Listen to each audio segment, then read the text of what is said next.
ഹരേ Krishna. Shri Shri Radha Govind temple ISKCON ബാംഗ്ലൂരിന്റെ level 3 ക്ലാസ്സിലേക്ക് എല്ലാവർക്കും സ്വാഗതം. കഴിഞ്ഞ ആഴ്ച നമുക്ക് ക്ലാസ് ഇല്ലായിരുന്നു. അപ്പോ നമ്മളിപ്പോ ഈശോപനിഷത്താണ് ലെവൽ 3 കണ്ടുകൊണ്ടിരിക്കുന്നത്. അപ്പൊ ഈശോപനിഷത്തില് നമ്മളിപ്പോ എത്രാമത്തെ മന്ത്രം വരെ കണ്ടു? ഓർമ്മയുണ്ടോ? 3 കഴിഞ്ഞു മതി അല്ലേ? 5. 4 മൂന്ന്. അടുത്ത 4. അടുത്ത് 4. അതെ, കഴിഞ്ഞ 5 മാതാജി 4ഉം 5ഉം എടുത്തു കഴിഞ്ഞു മാതാജി. 5 വരെ എടുത്തു കഴിഞ്ഞു. 5 വരെ എടുത്തു. നമ്മള് 2ഉം 3ഉം ഒരു ദിവസം എടുത്തു. പിന്നെ 4ഉം 5ഉം അടുത്ത ദിവസം എടുത്തു. പിന്നെ നമ്മൾ 6ഉം 7ഉം കാണാം. ഓക്കെ. ഹരേ കൃഷ്ണ. ഹരേ കൃഷ്ണ ഹരേ കൃഷ്ണ കൃഷ്ണ കൃഷ്ണ ഹരേ ഹരേ രാം ഹരേ രാം. ഓം അജ്ഞാനതിമിരാന്തസ്യ ജ്ഞാനാഞ്ജനാശലാകയാ ചക്ഷുരുന്മീലിതം യേന തസ്മൈ ഗുരുവേ നമഃ. നമോ വിഷ്ണുപാദായ കൃഷ്ണപ്രേഷ്ഠായ ഭൂതലേ ശ്രീമതേ ഭക്തിവേദാന്ത സ്വാമിനേതി നാമിനെ.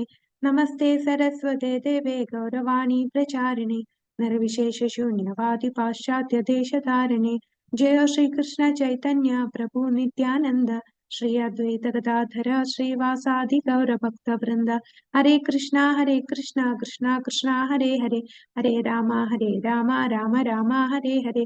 ഹരേ കൃഷ്ണ കൃഷ്ണ കൃഷ്ണ ഹരേ ഹരേ ഹരേ രാമ രാമ രാമ ഹരേ ഹരേ. ഹരേ കൃഷ്ണ കൃഷ്ണ കൃഷ്ണ ഹരേ ഹരേ ഹരേ രാമ രാമ രാമ ഹരേ ഹരേ. ഹരേ കൃഷ്ണ. അപ്പൊ നമ്മളിപ്പോ ഈശോപനിഷത്തിലെ മന്ത്രം 6 ശ്രീല പ്രഭുപാദ് കി ജയ്. ശ്രീ ശ്രീ രാധാ ഗോവിന്ദ് കി ജയ്. അപ്പൊ ഈശോപനിഷത്തില് ആദ്യം നമ്മൾ ഇൻട്രൊഡക്ഷൻ ക്ലാസ് കഴിഞ്ഞു. പിന്നെ നമ്മൾ ഇൻവൊക്കേഷൻ മന്ത്രം ഓം പൂർണ്ണമദ പൂർണ്ണമിദം പൂർണ്ണാത് പൂർണ്ണമുദച്യതേ ആ ഭാഗം നമ്മൾ കണ്ടു. അതിനുശേഷം മന്ത്രം 1 ഈശാവാസ്യമിതം സർവം യത്കിഞ്ച ജഗത്യാജഗത് ആ ശ്ലോകം നമ്മൾ കണ്ടു. അപ്പൊ ഈശാവാസ്യം എങ്ങനെയാണ്? എല്ലാം നിയന്ത്രിക്കുന്നത് ഭഗവാനാണ്, എല്ലാത്തിന്റെ ഉടമസ്ഥൻ ഭഗവാനാണ്. അപ്പൊ ആ ഭഗവാന്റേതാണ് എല്ലാം. അതനുസരിച്ച് നമ്മൾ ജീവിക്കുക. അല്ലാതെ നമുക്ക് എന്താണോ അറിയിക്കുന്നത് അത് സ്വീകരിക്കുക, മറ്റുള്ളവന്റെ പിടിച്ചു പറിക്കാതിരിക്കുക. ഈ ഒരു രീതിയിൽ നമ്മൾ ജീവിക്കുകയാണെങ്കിൽ എന്തായിരിക്കും നമുക്ക് കിട്ടുന്ന ഫലം? അത് നമ്മൾ 2ാമത്തെ മന്ത്രത്തിൽ കണ്ടു. ഇനി നമ്മൾ ഈശാവാസ്യം അനുസരിച്ചല്ല ജീവിക്കുന്നത് എങ്കിൽ എന്ത് സംഭവിക്കുമെന്ന് 3ാമത്തെ മന്ത്രത്തിൽ കണ്ടു. ഈശാവാസ്യം അനുസരിച്ച് ജീവിച്ചാൽ നമ്മളെ കർമ്മബന്ധനസ്ഥരാക്കില്ല. ജനന മരണ ചക്രത്തിൽ നമ്മൾ വീണ്ടും ഉയർന്നു പോകുകയില്ല. എന്നാൽ ഈശാവാസ്യം അനുസരിച്ചല്ല ജീവിക്കുന്നത് എന്നുണ്ടെങ്കിൽ നമ്മൾ നരകത്തിലേക്കായിരിക്കും പോവുക എന്ന് 3ാമത്തെ മന്ത്രത്തിൽ കണ്ടു. പിന്നെ 4ാമത്തെ മന്ത്രത്തിൽ എന്താണ് കണ്ടത്? എന്തുകൊണ്ടാണ് ഈശാവാസ്യം അനുസരിക്കാത്ത ആൾക്കാർ, അങ്ങനെയുള്ള ആസുരിക സ്വഭാവമുള്ള ആൾക്കാര് ഭഗവാന്റെ സ്ഥാനം മനസ്സിലാക്കാൻ കഴിയാത്തതിന് എന്തുകൊണ്ടാണെന്ന് വിശദീകരിക്കാൻ. അപ്പൊ ഭഗവാന്റെ അചിന്ത്യമായ ശക്തികളെ വെളിപ്പെടുത്തുന്നു. നമ്മളുടെ ഭൗതിക കണക്കുകൂട്ടലുകൾക്ക് അപ്പുറമാണ് ഭഗവാൻ എന്ന് നമ്മൾ മന്ത്രം 4ലും അതുപോലെ മന്ത്രം 5ലും കണ്ടു. ഭഗവാന്റെ അചിന്തനീയമായ ശക്തികളെ കുറിച്ച് വിവരിക്കുകയാണ്. അപ്പൊ ഇത് മനസ്സിലാക്കാത്തവര് അപ്പൊ ഈ കോൺട്രഡിക്ഷൻസ് ആണ്. ഭഗവാൻ ഒരിടത്ത് ഇരിക്കുന്നു, എന്നാൽ ഭഗവാൻ അടുത്തുണ്ട്, ഭഗവാൻ ദൂരെയാണ്. ചലിക്കുന്നില്ല, എന്നാൽ ചലിക്കുന്നു. അപ്പൊ അങ്ങനെയുള്ള കോൺട്രഡിക്ഷൻസ് വരുമ്പോൾ സാധാരണ ഭൗതിക അവബോധമുള്ള വ്യക്തികൾക്ക് അത് മനസ്സിലാവുകയില്ല. അവരങ്ങനെ അജ്ഞരായിരിക്കുന്നു. എന്നാൽ ഭഗവാനെ ഭക്തന്മാർക്ക് മാത്രമേ ഭഗവാന്റെ അചിന്തനീയമായ ശക്തികളെ മനസ്സിലാക്കാൻ കഴിയുകയുള്ളൂ. അപ്പൊ ഭഗവാന്റെ ശക്തികൾ എന്തൊക്കെയാണ് എന്നാണ് നമ്മൾ 4ഉം 5ഉം മന്ത്രത്തിൽ കണ്ടത്. ഇനി നമ്മൾ ഇന്ന് കാണാൻ പോകുന്നത് 6ാമത്തെ മന്ത്രത്തില് മഹാഭാഗവതന്റെ വീക്ഷണത്തെ കുറിച്ചാണ് ഈ മന്ത്രത്തിൽ വിവരിക്കുന്നത്. മഹാഭാഗവതന്റെ വീക്ഷണം. മഹാഭാഗവതൻ എന്ന് പറഞ്ഞാൽ ഉയർന്ന ഉത്തമ ഭക്തനായിട്ടുള്ള വ്യക്തിയുടെ വീക്ഷണം.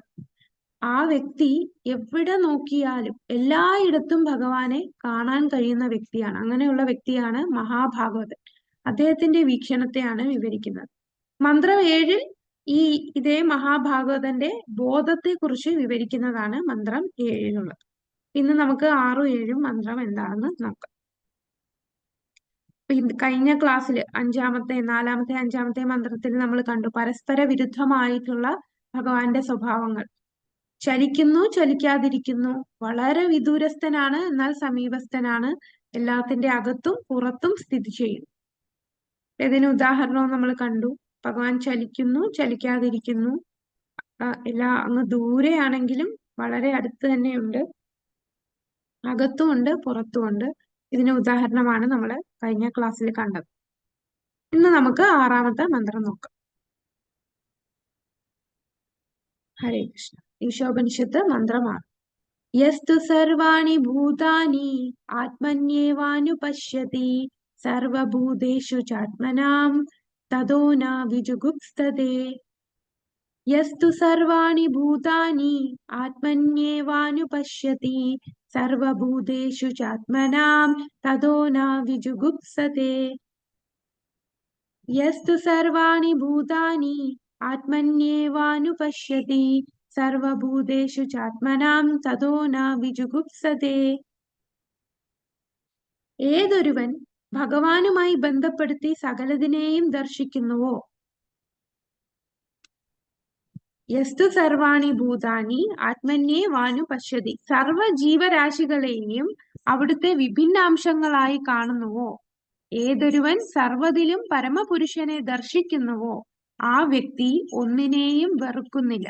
അപ്പൊ മഹാഭാഗവതന്റെ വീക്ഷണത്തെ കുറിച്ചാണ് പറയുന്നത്. അപ്പൊ ഏത് വ്യക്തിയാണ് മഹാഭാഗവതൻ എന്ന് പറയുന്ന വ്യക്തിയുടെ കാഴ്ചപ്പാട് എങ്ങനെയാണ്? എന്ത് കണ്ടാലും അവിടെ ഭഗവാനുമായി ബന്ധപ്പെടുത്തിയേ അദ്ദേഹം ദർശിക്കുകയുള്ളൂ. ഏതൊരുവൻ ഭഗവാനുമായി ബന്ധപ്പെടുത്തി സകലതിനെയും ദർശിക്കുന്നുവോ, സർവ ജീവരാശികളെയും അവിടുത്തെ എല്ലാ ജീവജാലങ്ങളെ കണ്ടാലും എന്താണ് കാണുന്നത്? ഭഗവാന്റെ അംശമായിട്ട് കാണുന്നു. സർവ ജീവരാശികളെയും ഭഗവാന്റെ വിഭിന്ന അംശങ്ങളായി കാണുന്നുവോ. ഏതൊരുവൻ സർവ്വതിലും പരമപുരുഷനെ ദർശിക്കുന്നുവോ ആ വ്യക്തി ഒന്നിനെയും വെറുക്കണില്ല. അപ്പൊ ഒന്നിനെയും വെറുക്കാത്ത വ്യക്തി, ആ വ്യക്തിയാണ് മഹാഭാഗവതൻ. അദ്ദേഹത്തിന് എല്ലാരെ കാണുമ്പോഴും ഭഗവാന്റെ അംശമായിട്ട് കാണും. അവന്റെ ഉള്ളില് പരമാത്മാവായിട്ട് ഭഗവാനെ ദർശിക്കും. ഏത് വസ്തു കണ്ടാലും അവിടെ ഭഗവാന്റെ പ്രതീകം, ഇതെല്ലാം ഭഗവാന്റെ സൃഷ്ടിയാണ് എന്ന് മനസ്സിലാക്കുന്ന, എല്ലാത്തിലും ഏതൊരു ചെറിയ വസ്തു കണ്ടാലും അവിടെ എല്ലാം ഭഗവാനുമായി കണക്ട് ചെയ്ത് മാത്രമേ ഈ വ്യക്തി വീക്ഷിക്കുകയുള്ളൂ. ഏത് ജീവജാലത്തെ കണ്ടാലും ഭഗവാന്റെ അംശമാണെന്നും കൂടാതെ ആ ജീവജാലത്തിന്റെ ഉള്ളില് പരമാത്മാവായിട്ട് ഭഗവാൻ പരമപുരുഷൻ ഇരിക്കുന്നു, അത് ദർശിക്കുകയും ചെയ്യുന്ന വ്യക്തി, ആ വ്യക്തിക്കപ്പോ എന്താണ്? ആരോടും ഒരു വെറുപ്പും തോന്നുകയില്ല. അങ്ങനെ ആരോടും ഒരു വെറുപ്പും ഇല്ലാത്ത വ്യക്തിയാണ് മഹാഭാഗവതൻ. അപ്പോ ഭഗവത് പ്രേമമുള്ള ഒരു വ്യക്തിക്ക് ഒരു ജീവജാലത്തോടും വെറുപ്പ് തോന്നുകയില്ല. അതാണ് യഥാർത്ഥ ധർമ്മം. യഥാർത്ഥമായിട്ടുള്ള റിലിജിയൻ എന്ന് പറയുമ്പോൾ ഭഗവാനെ സ്നേഹിക്കാൻ പഠിച്ചവരാണ്. ഇപ്പൊ തന്നെ പല പല മതത്തിലുള്ള ആൾക്കാര് ഓരോരുത്തരും മതത്തിന്റെ പേരില് കൊല്ലും കൊലയും ചെയ്യുന്നു. അത് യഥാർത്ഥ മതമല്ല. എന്താണ് നമ്മളുടെ ധർമ്മം? ആ ധർമ്മം മനസ്സിലാക്കുന്നത് ഭഗവാനെ സ്നേഹിക്കുക. ഭഗവാനെ സ്നേഹിക്കാൽ പിന്നെ ഒരു ജീവജാലത്തെയും കൊല്ലാൻ തോന്നുകയില്ല. ഇന്ന് നമ്മളുടെ സമൂഹത്തിൽ കാണുന്നത് മതത്തിന്റെയും പേരില് അങ്ങോട്ടും ഇങ്ങോട്ടും വഴക്കുണ്ടാക്കുന്നു. കൂടാതെ അവരുടെ ചിന്ത, ഇപ്പം മറ്റു മതത്തിലുള്ള ആൾക്കാര് കുറെ ടെററിസം എന്ന് പറയുന്നത് എന്താണ്? അവര് മതത്തിന്റെ പേരിൽ ടെററിസം ചെയ്യുന്നു. അവരുടെ ചിന്ത എന്താണ്? കുറെ ആൾക്കാരെ വധിക്കുമ്പോൾ അവര് വിശ്വസിക്കുന്ന ഈശ്വരന് സന്തോഷമാകുമെന്ന്. അത് തെറ്റായിട്ടുള്ളതാണെന്ന് നമുക്ക് ഈ ഒരു മന്ത്രത്തിൽ നിന്ന് തന്നെ മനസ്സിലാക്കാം. യഥാർത്ഥ ഭഗവത് സ്നേഹമുള്ള ഒരു വ്യക്തിക്ക് ഒരു ജീവജാലത്തോട് പോലും വെറുപ്പുണ്ടാവുകയില്ല. ശത്രുവിനോട് പോലും സ്നേഹമായിരിക്കും. ആ ശത്രുവിനോട് പോലും സ്നേഹം. ഇപ്പം നമുക്ക് ഉദാഹരണം പറയാം, ജീസസ് ക്രൈസ്റ്റ് അല്ലെ. ജീസസ് ക്രൈസ്റ്റ് എന്താണ്? അദ്ദേഹത്തെ ക്രൂശിക്കുമ്പോൾ പോലും അദ്ദേഹം ഭഗവാനോട് പ്രാർത്ഥിക്കുന്നത് എന്താണ് ഇവർ ചെയ്യുന്നതെന്ന് ഇവർക്കറിയില്ല, ഇവരോട് പൊറുക്കണമേ എന്ന് പറയാണ്. അപ്പൊ അതാണ് യഥാർത്ഥമായിട്ടുള്ള ഭഗവത് പ്രേമം. അതാണ് യഥാർത്ഥമായിട്ടുള്ള സ്നേഹം. ഭഗവാനോടുള്ള സ്നേഹം ആ ഒരു എന്താണ് അവരുടെ ആ ഒരു പ്രവൃത്തിയിൽ നിന്ന് തന്നെ മനസ്സിലാക്കാം. കൂടാതെ നമ്മളുടെ ശാസ്ത്രത്തിൽ തന്നെ ശത്രുവിനോട് പോലും, തന്നെ കൊല്ലാൻ വരുന്നവരോട് പോലും ക്ഷമിക്കുന്ന, അവരോട് ഒരു വെറുപ്പും തോന്നാത്ത മറ്റ് ഉദാഹരണങ്ങൾ പറയാൻ പറ്റുമോ?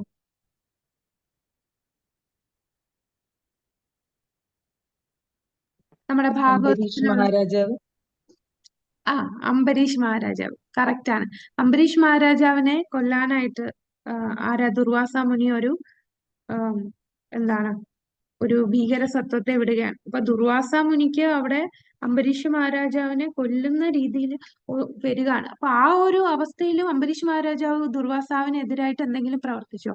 അദ്ദേഹം ഒന്നും ചെയ്യില്ല. അദ്ദേഹത്തിന് പ്രൊട്ടക്ഷൻ ആയിട്ട് അവിടെ സുദർശന ചക്രം ഉണ്ട്. അദ്ദേഹം ഉടനെ സുദർശനത്തിനെ അടുത്ത് പോയി എന്നെ സംരക്ഷിക്കുമെന്നോ ഈ ദുർവാസാവിനെ വധിക്കുമെന്നോ ഒന്നും അംബരീഷ് മഹാരാജാവ് പറഞ്ഞില്ല.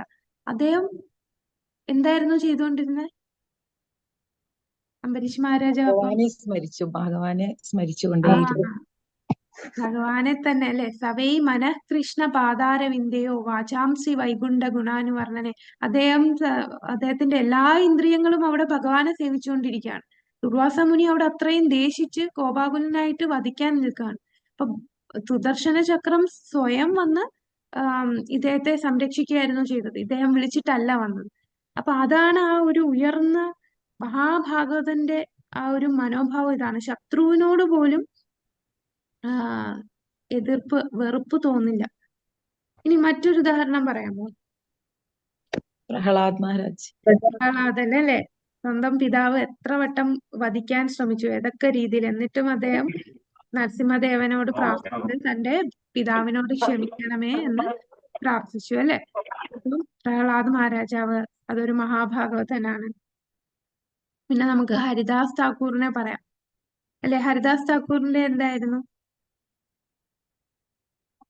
24 മാർക്കറ്റിൽ കൊണ്ടുപോയി ചാട്ടവാറ അടിച്ചപ്പോഴും അദ്ദേഹം ഒന്നും എതിർത്ത് പറഞ്ഞില്ല. ഭഗവാനെ സ്മരിച്ചുകൊണ്ടേയിരുന്നു. അതെ, ഭഗവാനെ നാമം ജപിച്ചുകൊണ്ടേയിരുന്നു അല്ലെ. എന്നിട്ടും ആ അടിച്ച വ്യക്തികൾ തന്നെ 26 മാർക്കറ്റ് പ്ലേസിൽ അടിച്ച ആ രാജാവിന്റെ നവാബ് ഹുസൈൻ ഷാന്റെ ഭടന്മാര് അവര് പറഞ്ഞു, നിങ്ങൾ വധിക്കപ്പെട്ടില്ല എന്നുണ്ടെങ്കിൽ ഞങ്ങളെ രാജാവ് വധിക്കും. അപ്പൊ അവരോട്, ഈ അടിച്ചവരോട് കാരുണ്യം കാട്ടാനായിട്ട് അദ്ദേഹം മരിച്ച പോലെ കിടക്കുകയാണ്, അത് സമാധിയായിട്ട് കിടക്കുകയാണ്. അപ്പൊ അവിടെയും അദ്ദേഹം ആ ഒരു കാരുണ്യം അവിടെ കാണിക്കുന്നു. അപ്പൊ ഇതെല്ലാം ഇവിടെ നിന്ന് മനസ്സിലാക്കാം, ഇതാണ് യഥാർത്ഥ ധർമ്മം, യഥാർത്ഥ മത ചിന്ത. ഇതാണ് ഒരു ജീവജാലത്തോടും ആരോടും ഒരു വെറുപ്പും തോന്നാത്ത ഒരു വ്യക്തിയാണ്. കാരണം അദ്ദേഹം എന്താണ് കാണുന്നത്? അദ്ദേഹത്തിന്റെ വീക്ഷണം എല്ലാം ഭഗവാനുമായിട്ട് ബന്ധപ്പെടുത്തിയേ കാണുകയുള്ളൂ. എല്ലാ ജീവജാലങ്ങളും ഭഗവാന്റെ അംശമാണെന്ന് കാണുന്നു. കൂടാതെ അവരുടെ എല്ലാവരുടെയും ഉള്ളിൽ പുരുഷനെ ദർശിക്കുകയും ചെയ്യുന്നു.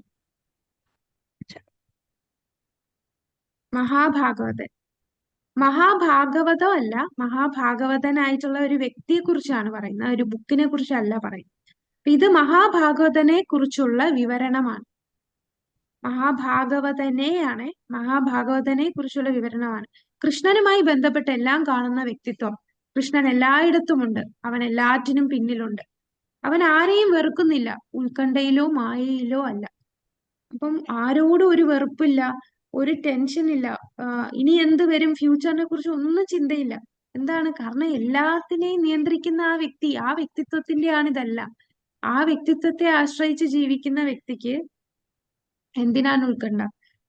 അങ്ങനെയുള്ള മഹാഭാഗവതനായിട്ടുള്ള വ്യക്തിയെ മായ ബാധിക്കുകയില്ല, മായയിൽ ബന്ധിക്കപ്പെടുന്നില്ല, ഒരു വ്യക്തിയോടും വെറുപ്പ് തോന്നുന്നില്ല, അദ്ദേഹത്തിന് ഉത്കണ്ഠയില്ല, അദ്ദേഹം മായയിൽ ബന്ധിക്കപ്പെടുന്നില്ല. അപ്പൊ ഇവിടെ നമുക്ക് നാരദ മഹർഷിയെ കാണാം. നാരദ മഹർഷി ഇവിടെ എന്താണ് ചെയ്യുന്നത്? ഈ ഒരു പിക്ചറിൽ കാണിച്ചിരിക്കുന്നത് എന്താന്ന് പറയാം?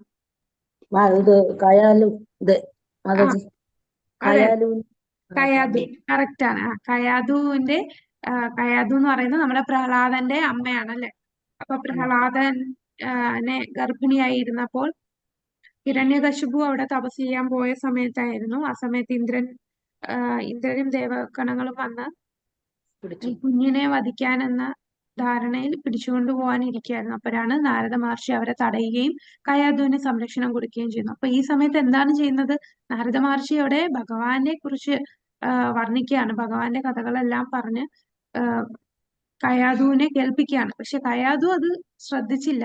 പക്ഷേ തന്റെ ഗർഭത്തിലുള്ള ആ ശിശു ഇതെല്ലാം കേട്ടുകൊണ്ടേയിരിക്കുകയായിരുന്നു.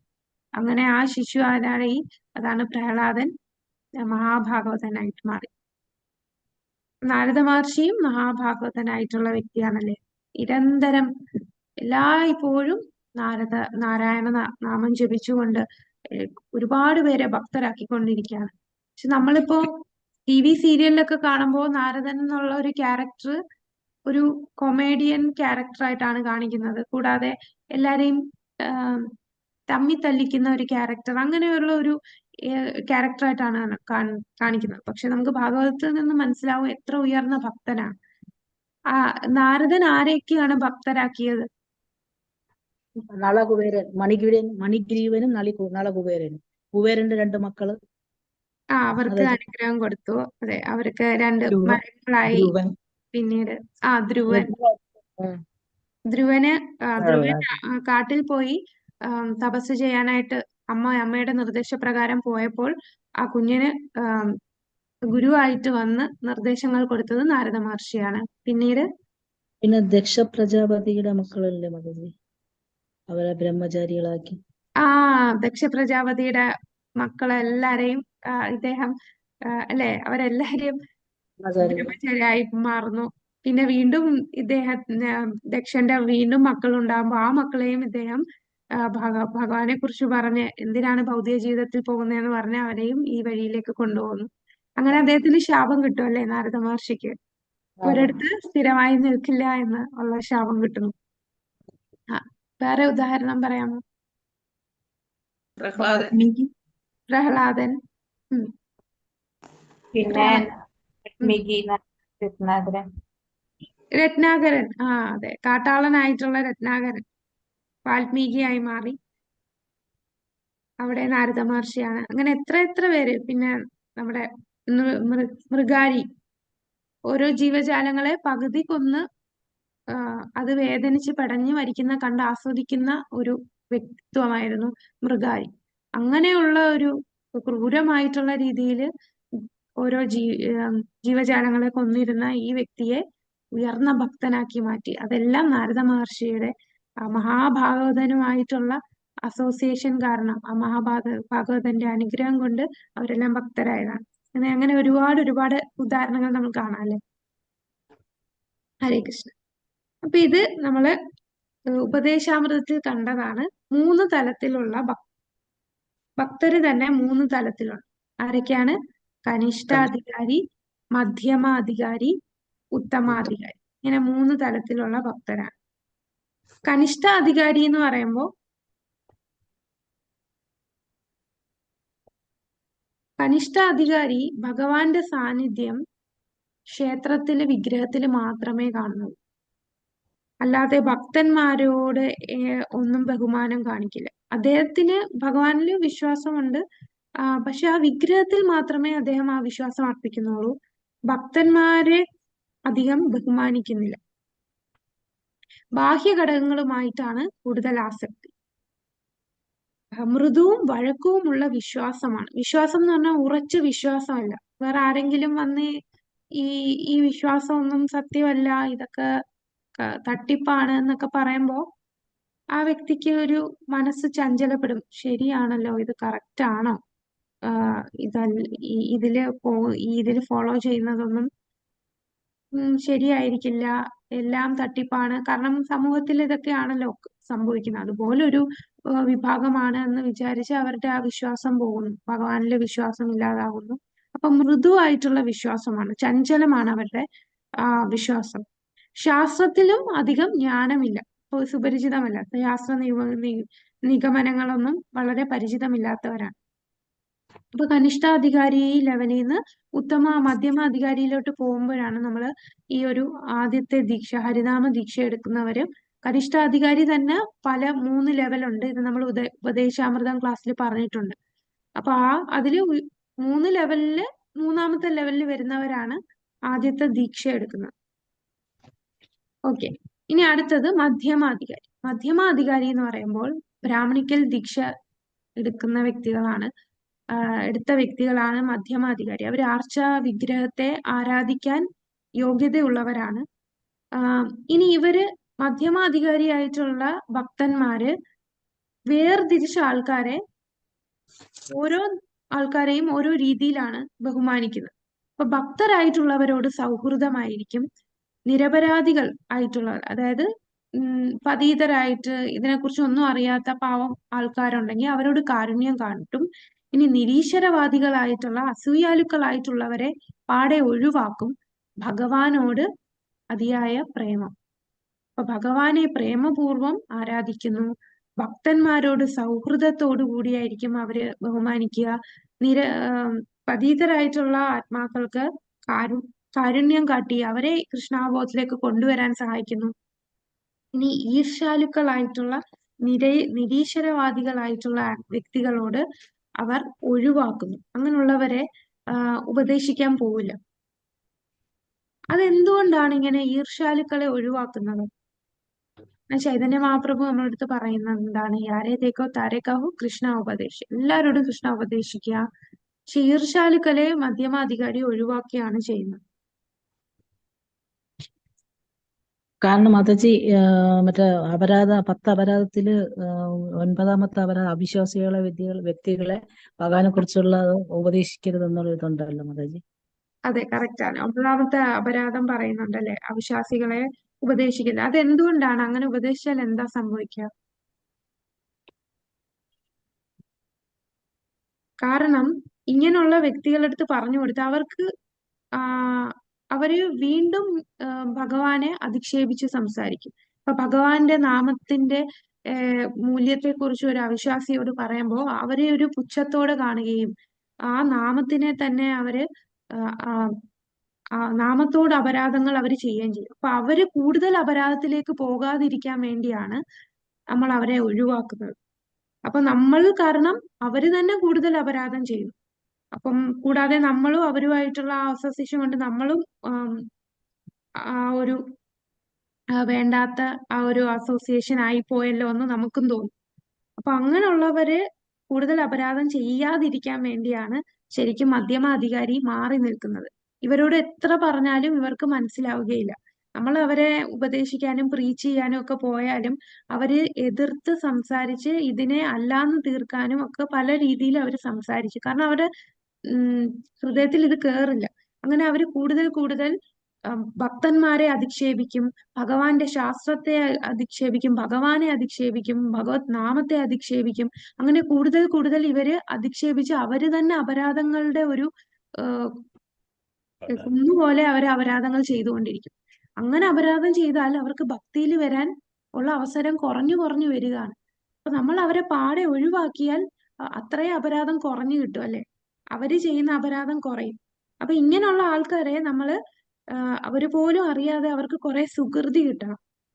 അപ്പൊ നമ്മൾ ചിന്തിക്കാം, നമ്മൾ എത്ര ഭാഗ്യമുണ്ട്, എത്രയോ സുകൃതി ചെയ്തതിന്റെ ഫലമായിട്ടാണ് നമ്മൾ ഇന്ന് ഈ ഒരു ലെവലിൽ വന്ന് നിൽക്കുന്നത്. ഇപ്പൊ ലെവൽ 3 ഇതൊക്കെ കേൾക്കാനുള്ള ആ ഒരു താല്പര്യം നമ്മളുള്ളിൽ വന്നത് ഭഗവാനെ കുറിച്ചും ഇതിനോടൊക്കെ വിശ്വാസം വരികയും നമ്മൾ നാമം ജപിക്കാൻ തുടങ്ങിയതും 16 മാല ജപിക്കുകയും യമനിയമങ്ങൾ പാലിക്കുകയൊക്കെ ചെയ്യുന്നത് നമ്മൾ ആ ഒരു സുകൃതി ചെയ്തതിന്റെ ഫലമായിട്ടാണ് നമുക്ക് ഇതൊക്കെ ഉൾക്കൊള്ളാൻ പറ്റുന്നത്. ഈ സുകൃതി ഇല്ലാത്ത വ്യക്തികൾക്ക് ഇത് ഉൾക്കൊള്ളാൻ സാധിക്കില്ല. അപ്പൊ എങ്ങനെ ഇങ്ങനെയുള്ള ആൾക്കാരെ ഇതിൽ കൊണ്ടുവരും? അപ്പൊ ഇവരറിയാതെ ഇവർക്ക് സുകൃതി കൊടുക്കണം. അവര് അറിയാതെ തന്നെ. അപ്പൊ അതുകൊണ്ടാണ് നമ്മൾ സ്ട്രീറ്റ് സങ്കീർത്തനം നടത്തുന്നത് അല്ലെ, നഗര സങ്കീർത്തനം ചെയ്യുമ്പോൾ ആ നാമം ഇവർക്ക് താല്പര്യം ഇല്ലെങ്കിൽ ഇവരങ്ങ് പോകും. ഇവർ ഇതിലോട്ട് വരുന്നില്ല. അവരടുത്ത് പോയി നമ്മൾ പറഞ്ഞു കൊടുക്കുകയല്ല, നമ്മളിങ്ങനെ നഗരത്തിലൂടെ സങ്കീർത്തനം ചെയ്ത് പോവുകയാണ്. അപ്പൊ ആ നാമത്തിന്റെ ശക്തി അത്രയും വലുതാണ്. ആ നാമം അവര് കേൾക്കുന്നത് കൊണ്ട് തന്നെ അവര് ശുദ്ധീകരിക്കുകയാണ്. അപ്പൊ അവര് പോലും അറിയാതെ അവർക്ക് ആ ഒരു അജ്ഞാത സുകൃതി ഉണ്ടാവുകയാണ്. കൂടാതെ നമ്മൾ പ്രസാദം ഡിസ്ട്രിബ്യൂട്ട് ചെയ്യുന്നു. അപ്പൊ പ്രസാദം ആവുമ്പോൾ ഇവര് പ്രസാദമാണെന്ന് പോലും അറിയാതെ അവര് കഴിക്കും. അപ്പൊ അങ്ങനെ അത് കഴിക്കുമ്പോൾ അവർക്ക് അജ്ഞാത സുകൃതി വരുന്നു. അപ്പൊ അങ്ങനെ അജ്ഞാത സുകൃതി കിട്ടി ഒരു ലെവൽ എത്തിയാൽ മാത്രമേ ഇതൊക്കെ ഉൾക്കൊള്ളാൻ സാധിക്കൂ. അല്ലാതെ നമ്മളൊരു അവിശ്വാസിയായ വ്യക്തിയോട് നേരിട്ട് എന്ന് ഭഗവാന്റെ നാമം അത്രയും അതീന്ദ്രിയമാണെന്നും അതിന്റെ ശക്തി അപാരമാണെന്നും ഒക്കെ വർണ്ണിക്കുകയാണെന്നുണ്ടെങ്കിൽ അവരതിനെ അധിക്ഷേപിക്കുകയേ ഉള്ളൂ. അവരോട് അതിന്റെ ആ ഒരു മഹത്വത്തെക്കുറിച്ച് വർണ്ണിക്കരുത്. അവരധിക്ഷേപിച്ചാൽ അവർക്ക് തന്നെ അവര് വീണ്ടും പാപം ചെയ്തുകൊണ്ടിരിക്കുകയാണ്, അപരാധം ചെയ്തുകൊണ്ടിരിക്കുകയാണ്. അവരപ്പോ കൃഷ്ണാവബോധത്തിൽ വരികയേ ചെയ്യില്ല. കൃഷ്ണാവബോധത്തിൽ നിന്ന് അവര് അകന്നു പോകും. അപ്പൊ ശരിക്കും പറഞ്ഞാൽ അവരോട് ചെയ്യുന്ന ഒരു കാരുണ്യമാണ് നമ്മൾ അങ്ങനെയുള്ളവരെ ഒഴിവാക്കുന്നത്. അവര് കൃഷ്ണാവബോധത്തിൽ ഒരുപാട് അകന്നു പോവാതിരിക്കാൻ വേണ്ടിയാണ് ഈ മധ്യമാധികാരിയായിട്ടുള്ളവർ ഈർഷ്യാലുക്കളെ ഒഴിവാക്കുന്നത്. ഇനി മധ്യമാധികാരിയാണ് കൂടുതലും പ്രചാരകരായിട്ടുള്ളവർ. അവർക്ക് ഉറച്ച വിശ്വാസമാണ്, ഭഗവാനിലും ശാസ്ത്രത്തിലും ഉറച്ച വിശ്വാസമുണ്ട്. നിരന്തരം നാമം ജപിക്കുന്ന വ്യക്തികളാണ് മധ്യമാധികാരി. ഇനി ഉത്തമാധികാരി. ഉത്തമാധികാരിയാണ് നമ്മൾ ഇപ്പൊ പറഞ്ഞ മഹാഭാഗവതൻ ആയിട്ടുള്ള വ്യക്തി. ഉത്തമാധികാരിയാണ്. വ്യതിചലിക്കാത്ത ഭക്തിയുത സേവനം, വിമർശന പ്രവണതയിൽ നിന്ന് മുക്തൻ. ഉത്തമ അധികാരിയായിട്ടുള്ള വ്യക്തിക്ക് ഒരു വ്യക്തിയോട് പോലും തെറ്റ് കണ്ടെത്തില്ല. കാരണം ആ വ്യക്തി സ്വന്തം ഞാനാണ് പാപി, ഈ കാണുന്നതെല്ലാരും ഭഗവാന്റെ അംശമാണ്, ഭഗവാന്റെ ഭക്തരായിട്ട് കാണും, ഞാൻ എത്ര പതീതനാണെന്ന് സ്വയം ചിന്തിക്കുന്ന വ്യക്തികളാണ് ഉത്തമാധികാരി. അപ്പൊ ഉത്തമാധികാരിക്ക് ഒരാളെ കറക്റ്റ് ചെയ്യാനായിട്ട് വഴക്ക് പറയാനൊന്നും സാധിക്കില്ല. കാരണം അവരിൽ ആ ഒരു തെറ്റ് കണ്ടെത്തുന്നില്ല. അവിടെയും അവരുടെ ഉള്ളിലെ പരമാത്മാവിനെയും ഭഗവാന്റെ അംശമായിട്ടും ഭഗവാനെയും ദർശിക്കുകയാണ്. അതുകൊണ്ട് വിമർശിക്കാനുള്ള പ്രവണത അവർക്കുണ്ടാവില്ല.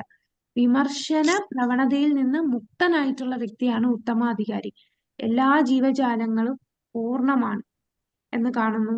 ആത്മാവിനെ മാത്രം കാണുന്ന വ്യക്തിയാണ്. അചഞ്ചലമായ വിശ്വാസമാണ്. മധ്യമാധികാരിക്ക് ഉറച്ച വിശ്വാസം, പക്ഷെ ഇവിടെ അചഞ്ചലമായ വിശ്വാസം. ആത്മാരാമനാണ്, സ്വയം സംതൃപ്തനാണ്, ആത്മസാക്ഷാത്കാരം ലഭിച്ച വ്യക്തിയാണ്, സ്വയം സെൽഫ് സാറ്റിസ്ഫൈഡ്, ആത്മാരാമൻ. മറ്റ് ഭൗതിക വസ്തുക്കളെ ഡിപ്പെൻഡ് ചെയ്തല്ല അദ്ദേഹത്തിന് ആനന്ദം ലഭിക്കുന്നത്. നമുക്ക് സന്തോഷം കിട്ടണമെങ്കിൽ നമ്മളുടെ ഭൗതിക കാര്യങ്ങളൊക്കെ നന്നായിട്ടിരുന്നാലേ നമുക്ക് ഹാപ്പി ആയിട്ടിരിക്കാൻ പറ്റും. ഇല്ലെങ്കിൽ നമ്മൾ അതൊക്കെ നേരെയാക്കാനുള്ള നെട്ടോട്ടമാണ്. പക്ഷെ ഉത്തമാധികാരിയായിട്ടുള്ള വ്യക്തി ആത്മാരാമനാണ്. ആരുമില്ലെങ്കിലും അദ്ദേഹം ഭൗതിക സാഹചര്യങ്ങൾ എങ്ങനെയായാലും അതൊന്നും അദ്ദേഹത്തെ ബാധിക്കുന്നില്ല. സ്വയം സംതൃപ്തനാണ്. മറ്റുള്ളവരെ ജപിക്കാൻ പ്രേരിപ്പിക്കുന്നു. എല്ലാവരെയും കൃഷ്ണാവബോധത്തിലേക്ക് കൊണ്ടുവരാനായിട്ട് നിരന്തരം പ്രവർത്തിക്കുന്ന വ്യക്തിയാണ്. എങ്ങനെ ഈ ലോകത്തുള്ള എല്ലാ വ്യക്തികളും കൃഷ്ണാവബോധത്തിൽ കൊണ്ടുവരും, എല്ലാവരും ഭഗവാനിലേക്ക് കൊണ്ടുപോകാനായിട്ട് എന്തൊക്കെ ചെയ്യണം, അതിനെക്കുറിച്ച് മാത്രം ചിന്തിക്കുന്ന വ്യക്തിയാണ് ഉത്തമാധികാരി. ഉത്തമാധികാരിയാണ് നമ്മൾ ഗുരുവായിട്ട് സ്വീകരിക്കുന്നത്. ഒരു ഗുരു നമ്മള് സ്വീകരിക്കുന്ന ഗുരു എന്ന് പറയുന്നത് മഹാഭാഗവതനായിട്ടുള്ള വ്യക്തിയാണ്. അതാണ് ഉത്തമാധികാരി. അപ്പോ ഉത്തമാധികാരിയായിട്ടുള്ള വ്യക്തിക്ക് പ്രചരിപ്പിക്കാൻ സാധിക്കില്ല. കാരണം അദ്ദേഹം പ്രചരണം ചെയ്യുമ്പോൾ നമ്മൾ ആരെങ്കിലും തെറ്റ് ചെയ്താൽ, നമ്മളുടെ ശിഷ്യരായിട്ടുള്ള ഇപ്പം റീച്ച് ചെയ്യുമ്പോൾ അവിടെ ശിക്ഷാഗുരു കാണും. ശിക്ഷാഗുരുവിന്റെ കീഴിൽ കുറച്ച് ഭക്തര് കാണും. അപ്പൊ ആ ഭക്തർ ആരെങ്കിലും തെറ്റ് ചെയ്താൽ ശിക്ഷാഗുരുവിന് ആ ഭക്തരെ കറക്റ്റ് ചെയ്യാനുള്ള അധികാരമുണ്ട്. അത് നീ ഇങ്ങനെ ചെയ്യരുത്, ഇതാണ് ചെയ്യേണ്ടത്, കറക്റ്റ് ചെയ്യണം. പക്ഷെ ഉത്തമാധികാരിയുടെ ലെവലിൽ ഇരുന്നാൽ ആ തെറ്റ് അദ്ദേഹത്തിന് കാണാൻ സാധിക്കില്ല. കാരണം അദ്ദേഹം ആ ഒരു വ്യക്തിയുടെ ആത്മാവിനെയും പരമാത്മാവിനെയും മാത്രമേ കാണുന്നുള്ളൂ. ആ വ്യക്തി ശരീര തലത്തിൽ എന്തൊക്കെ പ്രവൃത്തി ചെയ്യുന്നോ അതിലുള്ള തെറ്റൊന്നും ഉത്തമാധികാരിക്ക് കാണാൻ സാധിക്കില്ല. അതുകൊണ്ട് ഉത്തമാധികാരിയായിട്ടുള്ള വ്യക്തി എന്ത് ചെയ്യും? മധ്യമാധികാരി ലെവലിലോട്ട് താഴെ വന്ന് പ്രചരണം ചെയ്യും, പ്രീച്ച് ചെയ്യും. കാരണം മധ്യമാധികാരിയാണ് വേർതിരിച്ച് കണ്ടാലേ അവരെ ഉപദേശിക്കാൻ സാധിക്കുള്ളൂ. അവരിലെ തെറ്റ് മനസ്സിലാക്കി അവരെ നിർദ്ദേശങ്ങൾ കൊടുത്ത് അവരെ ശാസിക്കേണ്ട കടമ ഉണ്ട് നമ്മുടെ ശിക്ഷാഗുരുവിന്. അപ്പൊ ആ ഒരു തലത്തിലേക്ക് വരാനായിട്ട് ഉത്തമാധികാരിയുടെ ലെവലിൽ നിന്നാൽ സാധിക്കില്ല. അതാണ് നമ്മുടെ പ്രഭുപാദര് ചെയ്തത്. പ്രഭുപാദർ ഏത് തലത്തിലാണ്? ഉത്തമാധികാരിയാണ്. പക്ഷെ അദ്ദേഹം പ്രീച്ചിങ്ങിന് പോകുമ്പോൾ അദ്ദേഹം ഉത്തമാധികാരിയിൽ നിന്ന് മധ്യമാധികാരി ലെവലിലേക്ക് താഴോട്ട് വന്നിട്ട് അദ്ദേഹം പ്രീച്ച് ചെയ്യാണ് ചെയ്യുന്നത്. ഇതിന് മറ്റൊരു ഉദാഹരണം പറഞ്ഞാല് നമ്മുടെ വിതുരർ പാണ്ഡവരെ എങ്ങനെയാണ്? പാണ്ഡവരോട് അത്രയും സ്നേഹമാണ്. പാണ്ഡവരോട് കെട്ടിപ്പിടിച്ച് അവരെ എല്ലാ സഹായങ്ങളും ചെയ്തു. എന്നാൽ ആ വിതുരർ ഒരു മഹാഭാഗവതന്റെ തലത്തിലാണെന്നുണ്ടെങ്കിൽ ധൃതരാഷ്ട്രരെ വഴക്കു പറയാൻ സാധിക്കില്ല. അല്ലെ? ധൃതരാഷ്ട്രരെ വിതുരര് വഴക്കു പറയുന്ന ഒരു സാഹചര്യമുണ്ട്. ഒരുപാട് വട്ടം ധൃതരാഷ്ട്രർക്ക് ഉപദേശം കൊടുത്തു, ഇങ്ങനെ ചെയ്യരുത്, മക്കളോട് അമിതമായിട്ടുള്ള വാത്സല്യം പാടില്ല, അവർ ചെയ്യുന്ന തെറ്റുകളൊന്നും എല്ലാത്തിനും ശരിവെച്ചു കൊടുക്കരുതെന്നെല്ലാം ഉപദേശിക്കുമ്പോൾ ഒന്നും ധൃതരാഷ്ട്രർ ആ പുത്രസ്നേഹം, അമിതമായിട്ടുള്ള അന്ധമായിട്ടുള്ള പുത്രസ്നേഹം കാരണം അവരുടെ എല്ലാ തെറ്റുകളും സമ്മതിച്ചു കൊടുക്കുകയാണ് ചെയ്തത്. അവസാനം യുദ്ധം കഴിഞ്ഞു, കൗരവരെല്ലാരും മരിച്ചു, പാണ്ഡവര് രാജ്യം ഏറ്റെടുത്തു ഭരിച്ചുകൊണ്ടിരിക്കുകയാണ്. അപ്പോഴും ധൃതരാഷ്ട്രം ഇവിടെ എന്ത് ചെയ്യാണ്? ഇവരുടെ കീഴിൽ ഇങ്ങനെ നിൽക്കുകയാണ്, ആ കൊട്ടാരത്തിൽ തന്നെ നിൽക്കുകയാണ്. പാണ്ഡവരുടെ യുധിഷ്ഠിരന്റെയും അർജുനന്റെയും ഭീമന്റെയും ഒക്കെ കീഴില്. അപ്പോഴാണ് വിതുരര് വന്ന് നല്ല വഴക്ക് കൊടുക്കുന്നത്. അല്ലെ? വിതുരര് പറയും, ഒരു നായയെ പോലെ ഇവിടെ നിൽക്കുകയല്ല ചെയ്യേണ്ടത്, ഇത്രയൊക്കെ ആയിട്ട് നീ പഠിച്ചില്ലേ, ഇതെല്ലാം ഉപേക്ഷിച്ചിട്ട് പോയി ആത്മസാക്ഷാത്കാരത്തിനുള്ള കാര്യങ്ങൾ ചെയ്യൂന്ന് പറഞ്ഞ് ഉപദേശിക്കുക. അപ്പൊ അവിടെ വിതുരർ എന്താണ്, വഴക്ക് പറയേണ്ടടുത്ത് നമ്മൾ വഴക്ക് പറയണം, അല്ലാതെ എത്ര പറഞ്ഞിട്ടും ധൃതരാഷ്ട്രർക്ക് കേട്ടില്ല. അപ്പൊ ഉത്തമാധികാരി പ്ലാറ്റ്ഫോമിൽ ഇരുന്ന്, ഉത്തമാധികാരിയുടെ ലെവലിൽ ഇരുന്ന് നമുക്ക് റീച്ച് ചെയ്യാൻ പറ്റില്ല, വഴക്ക് പറയാൻ അവിടെ സാധിക്കില്ല. കാരണം ആ വ്യക്തി ആ തലത്തിൽ നിൽക്കുമ്പോ ഭഗവാനെ ദർശിക്കും. ഭഗവാനെ എങ്ങനെയാണ് ഞാൻ നിർദ്ദേശങ്ങൾ കൊടുക്കുക? കാരണം അദ്ദേഹം ഏത് വ്യക്തിയെ കണ്ടാലും ആ വ്യക്തിയുടെ ആത്മാവ് പരമാത്മാവിനെ മാത്രമേ ദർശിക്കുന്നുള്ളൂ, അവരിൽ ഒരു കുറ്റവും കാണുന്നില്ല. അപ്പൊ ആ ഉത്തമാധികാരിയായിട്ടുള്ള വ്യക്തി മധ്യമാധികാരി തലത്തിലേക്ക് വന്ന് ഓരോ വ്യക്തികളെയും ശരിയായിട്ടുള്ള നിർദ്ദേശങ്ങൾ കൊടുത്ത് നേർവഴിയിലേക്ക് കൊണ്ടുപോവാണ് ചെയ്യുന്നത്. അപ്പൊ ഭക്തന്മാര് തന്നെ പല തലത്തിലുണ്ടെന്ന് പറഞ്ഞു. അപ്പൊ നമ്മൾ ഈ കനിഷ്ഠ ലെവലിലാണ് ഇപ്പൊ നിൽക്കുന്നത്. നമ്മളങ്ങനെ ശ്രദ്ധയോടെ നാമം ജപിച്ച് നമ്മള് മധ്യമ തലത്തിലേക്ക് ഉയർന്ന് പിന്നീട് ഉത്തമ തലത്തിലേക്ക് ഉയരാൻ സാധിക്കും. അപ്പൊ പ്രേമഭക്തി വരുന്നവരെല്ലാം അധികാരികളാണ്. ഉത്തമാധികാരിയാണ് ഗുരുവായിട്ട് വരുന്നത്. അപ്പൊ മഹാഭാഗവതൻ ഇതിൽ ഏത് തലത്തിലാണ്?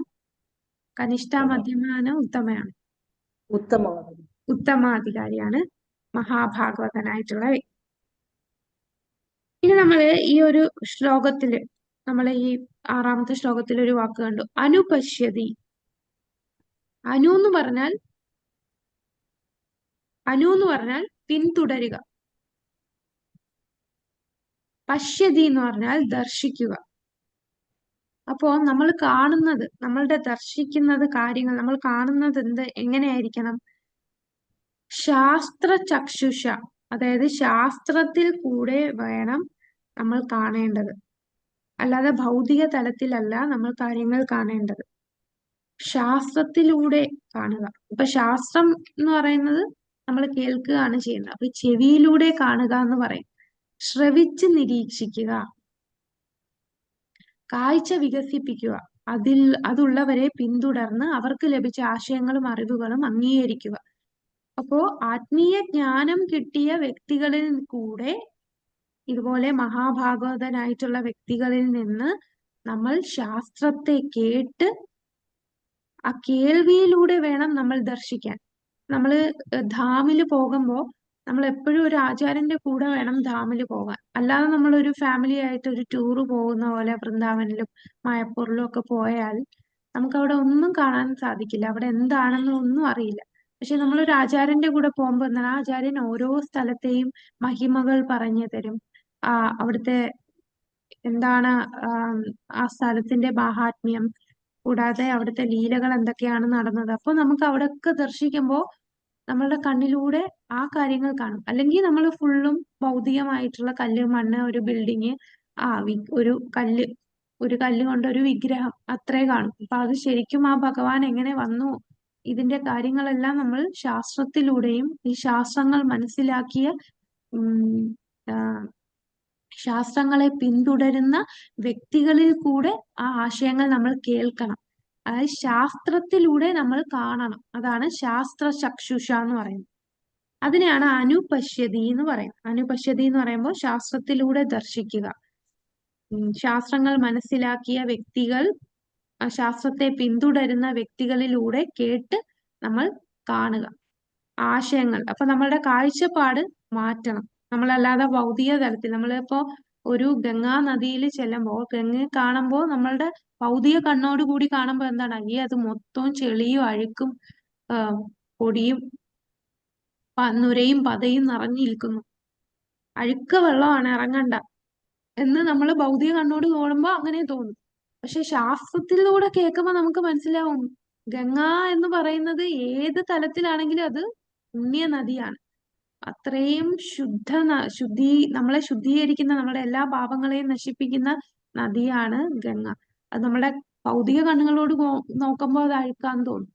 പക്ഷെ ആത്മീയമായിട്ടും ശാസ്ത്രത്തിലൂടെ ആ തലത്തിൽ നോക്കുമ്പോഴേ നമുക്ക് മനസ്സിലാവൂ എത്ര ഭഗവാന്റെ കാൽപാദങ്ങൾ കഴുകി വന്ന ജലമാണ്, പുണ്യ നദിയാണ് ഗംഗാ നദി. അപ്പൊ ആ ഗംഗാദേവിയെ നമ്മൾക്ക് അത്രയും പുണ്യ നദിയായിട്ട് ദർശിക്കണമെങ്കിൽ ശാസ്ത്രത്തിലൂടെ നമ്മൾ മനസ്സിലാക്കണം ഗംഗ എങ്ങനെ ഉത്ഭവിച്ചു, അല്ലെ? ഗംഗ എങ്ങനെ ഉത്ഭവിച്ചത്? നമ്മുടെ ഭൂമിയിലേക്കൊക്കെ ഗംഗ വന്നത് എങ്ങനെയാണ് ഭൗതിക ലോകത്ത്? ഭഗീരഥൻ തപസ് ചെയ്തു. ഭഗീരഥൻ തപസ് ചെയ്തപ്പം ഉപരിലോകത്തിൽ നിന്ന് ഭൂമിയിൽ കൊണ്ടുവന്നതാ. പക്ഷെ ഉപരിലോകത്ത് വന്നത് എങ്ങനെയാ? ഭഗവാന്റെ കാലിൽ കൂടി വരുന്ന പാദപത്മങ്ങളിൽ കൂടി വരുന്ന ജലമാണ്. ഏത് അവതാരത്തിലായിരുന്നു? ബ്രഹ്മാവൻ തോന്നുന്നു, അറിയില്ല അത് ബ്രഹ്മാവൻ. വാമനാവതാരത്തിൽ രാധാറാണിയിൽ രാധയും കൃഷ്ണനുമായി എന്താ ചോദ്യം കേട്ടില്ല. ഭൗതിക ലോകത്തേക്ക്, ഈ ബ്രഹ്മാണ്ടത്തേക്ക് എങ്ങനെയാ ഗംഗ വന്നത്? വാമനാവതാരത്തിൽ ഭഗവാന്റെ പാദം. വാമനാവതാരം. അത് വാമനാവതാരത്തിൽ നോക്കാം, കാലിന്റെ തള്ളവരില്. അതെ. അപ്പൊ അവതാരത്തില് എന്തായിരുന്നു? നമ്മളെ മഹാബലി പറയും 3 അടി മണ്ണ് ചോദിക്കുമ്പോ അദ്ദേഹം വാമനൻ വലുതായി ആദ്യത്തെ താഴത്തെ ലോകങ്ങൾ എടുക്കും, രണ്ടാമത്തത് ഉപരിലോകങ്ങൾ എടുക്കും. അപ്പൊ ഉപരിലോകങ്ങൾ എടുക്കാനായിട്ട് ഇദ്ദേഹം കാല് പൊക്കുമ്പോ അങ്ങ് ബ്രഹ്മലോകത്തിനു മുകളിലായിട്ട് ഇങ്ങനെ കാല് ഉയരുന്ന ഈ കാലില് തള്ളവിരലിലെ നഖം കൊണ്ട് നമ്മുടെ ബ്രഹ്മാണ്ടത്തിന്റെ ആ തോട് പിളർക്കും. ആ തോട് പിളരുമ്പോഴാണ് മുകളിലെ ആ നദി ഭൂമിയിലേക്ക് വരുന്നത്. ഭൂമിയിലേക്കല്ല, ഈ ഭൗതിക ലോകത്തേക്ക് വരുന്നത്. അപ്പൊ ആ വെള്ളം എങ്ങനെയാ വരിക? ഭഗവാന്റെ കാല് കഴുകിയാണ് വരുന്നത്. ഈ കഴുകിയ ജലം ബ്രഹ്മദേവൻ തന്റെ കമണ്ഡലുവിൽ അത് കളക്ട് ചെയ്യുകയും ആ വരുന്ന വെള്ളം ബ്രഹ്മദേവൻ കമണ്ഡലുവിൽ കളക്ട് ചെയ്ത് ഭഗവാന്റെ കാലില് കഴുകിയാണ് ചെയ്യുന്നത്. അങ്ങനെയാ. അപ്പം ഭഗവാന്റെ കാല് കൊണ്ട് അത് തുള വന്ന് അവിടെ വെള്ളം വരികയും ആ വെള്ളത്തെ ബ്രഹ്മദേവൻ തന്റെ കമണ്ഡലുവിൽ സ്വരൂപിച്ച് ഭഗവാന്റെ കാലില് ബ്രഹ്മലോകത്തിലേക്ക് ഉയർന്നു നിൽക്കുന്ന ഭഗവാന്റെ കാലാണ്. ആ കാലിലേക്ക് ഈ ജലം ഒഴിക്കുകയും ചെയ്യും. അങ്ങനെ ആ ഭഗവാന്റെ കാല് കഴുകി വരുന്ന ആ ജലമാണ് ഗംഗാജലം. അതാണ് നമ്മൾ ഗംഗ എന്ന് വിളിക്കുന്നത്. അത് ആദ്യം വരുന്നത് ഉപരിലോകത്താണ് നിൽക്കുന്നത്. പിന്നീടാണ് ഭഗീരഥൻ പ്രയത്നം ചെയ്ത് തപസ് ചെയ്ത് പിന്നെ ആ ജലത്തെ ഭൂമിയിലേക്ക് കൊണ്ടുവരുന്നത്. അപ്പൊ ഭൂമിയിലേക്ക് കൊണ്ടുവരുന്ന ആ ശക്തി കുറയ്ക്കാനായിട്ട് പിന്നെ മഹാദേവൻ തന്റെ ജടയില് കെട്ടി അതിന്റെ ആ ശക്തി കുറയ്ക്കുകയൊക്കെ ചെയ്യുന്നത് അത് പിന്നീട്. അപ്പം ഭഗവാന്റെ കാൽപാദം കഴുകി വന്ന ആ ജലമാണ് ഗംഗ. എത്ര ഭഗവാന്റെ ചരണാമൃതമാണ് ഗംഗ. അപ്പൊ ആ ഭൗതിക കണ്ണുകളോട് നോക്കുമ്പോൾ അഴുക്ക് ചെളി നിറഞ്ഞ വെള്ളം എന്നേ നമുക്ക് തോന്നും. പക്ഷെ അത്രയും ചരണാമൃതം കിടക്കുന്നത് അത് ശാസ്ത്രത്തിലൂടെ നമുക്ക് ദർശിക്കുമ്പോൾ മനസ്സിലാവും അതെത്ര പുണ്യമാണ്, എത്ര പവിത്രമാണ് ആ ജലം എന്ന് നമുക്ക് മനസ്സിലാവും. അതാണ് നമ്മൾ ശാസ്ത്ര ചക്ഷുഷ. ഇത് നമ്മൾ കേൾക്കുന്ന ആരിലൂടെയാണ്? ശാസ്ത്രത്തെ പിന്തുടരുന്ന വ്യക്തികളിലൂടെ കേട്ട് ആശയങ്ങൾ നമ്മൾ അംഗീകരിക്കുക, എന്നിട്ട് ആ രീതിയിൽ നമ്മൾ കാര്യങ്ങളെ വീക്ഷിക്കുക. വസ്തുക്കളെ നഗ്ന നേത്രങ്ങളാൽ കാണാൻ ശ്രമിക്കുന്ന രീതിയല്ല വേണ്ടത്. നഗ്ന നേത്രം എന്ന് പറഞ്ഞാൽ നമ്മളെ ചർമ്മ ചക്ഷുഷ, നമ്മളെ ഈ ഭൗതികമായ കണ്ണുകളോടുകൂടി കാണുന്നത് അല്ല, അങ്ങനല്ല നമ്മൾ വേണ്ടത്. മറിച്ച് ഉയർന്ന ദർശനമുള്ള പൂർവിക ആചാര്യന്മാരുടെ പാത പിന്തുടരുകയാണ് വേണ്ടത്. അപ്പൊ പൂർവ്വ ആചാര്യന്മാരുടെ പാത പിന്തുടർന്നാണ് നമ്മൾ കാര്യങ്ങളെ ദർശിക്കേണ്ടത്. ജ്ഞാന തത്വദർശിന ജ്ഞാനിന തത്വദർശിന തദ്വിധി പ്രണിപാതേന പരിപ്രശ്നേന സേവയ ഉപദേശന്തിതേ ജ്ഞാനം ജ്ഞാനിനാം തത്വദർശിയായിട്ടുള്ള സത്യത്തെ മനസ്സിലാക്കിയ പൂർവ്വ ആചാര്യന്മാരുടെ പാത പിന്തുടരുക.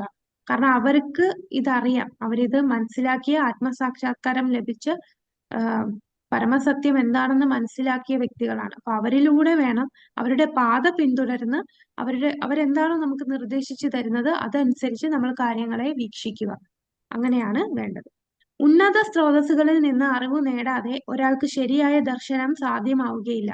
ഏറ്റവും ഉന്നതമായ പ്രഭവസ്ഥാനം ഭഗവാനാൽ സ്വയം അരുളപ്പെട്ട വൈദിക വിജ്ഞാനം തന്നെയാണ്. ഇതാണ് ശബ്ദബ്രഹ്മൻ.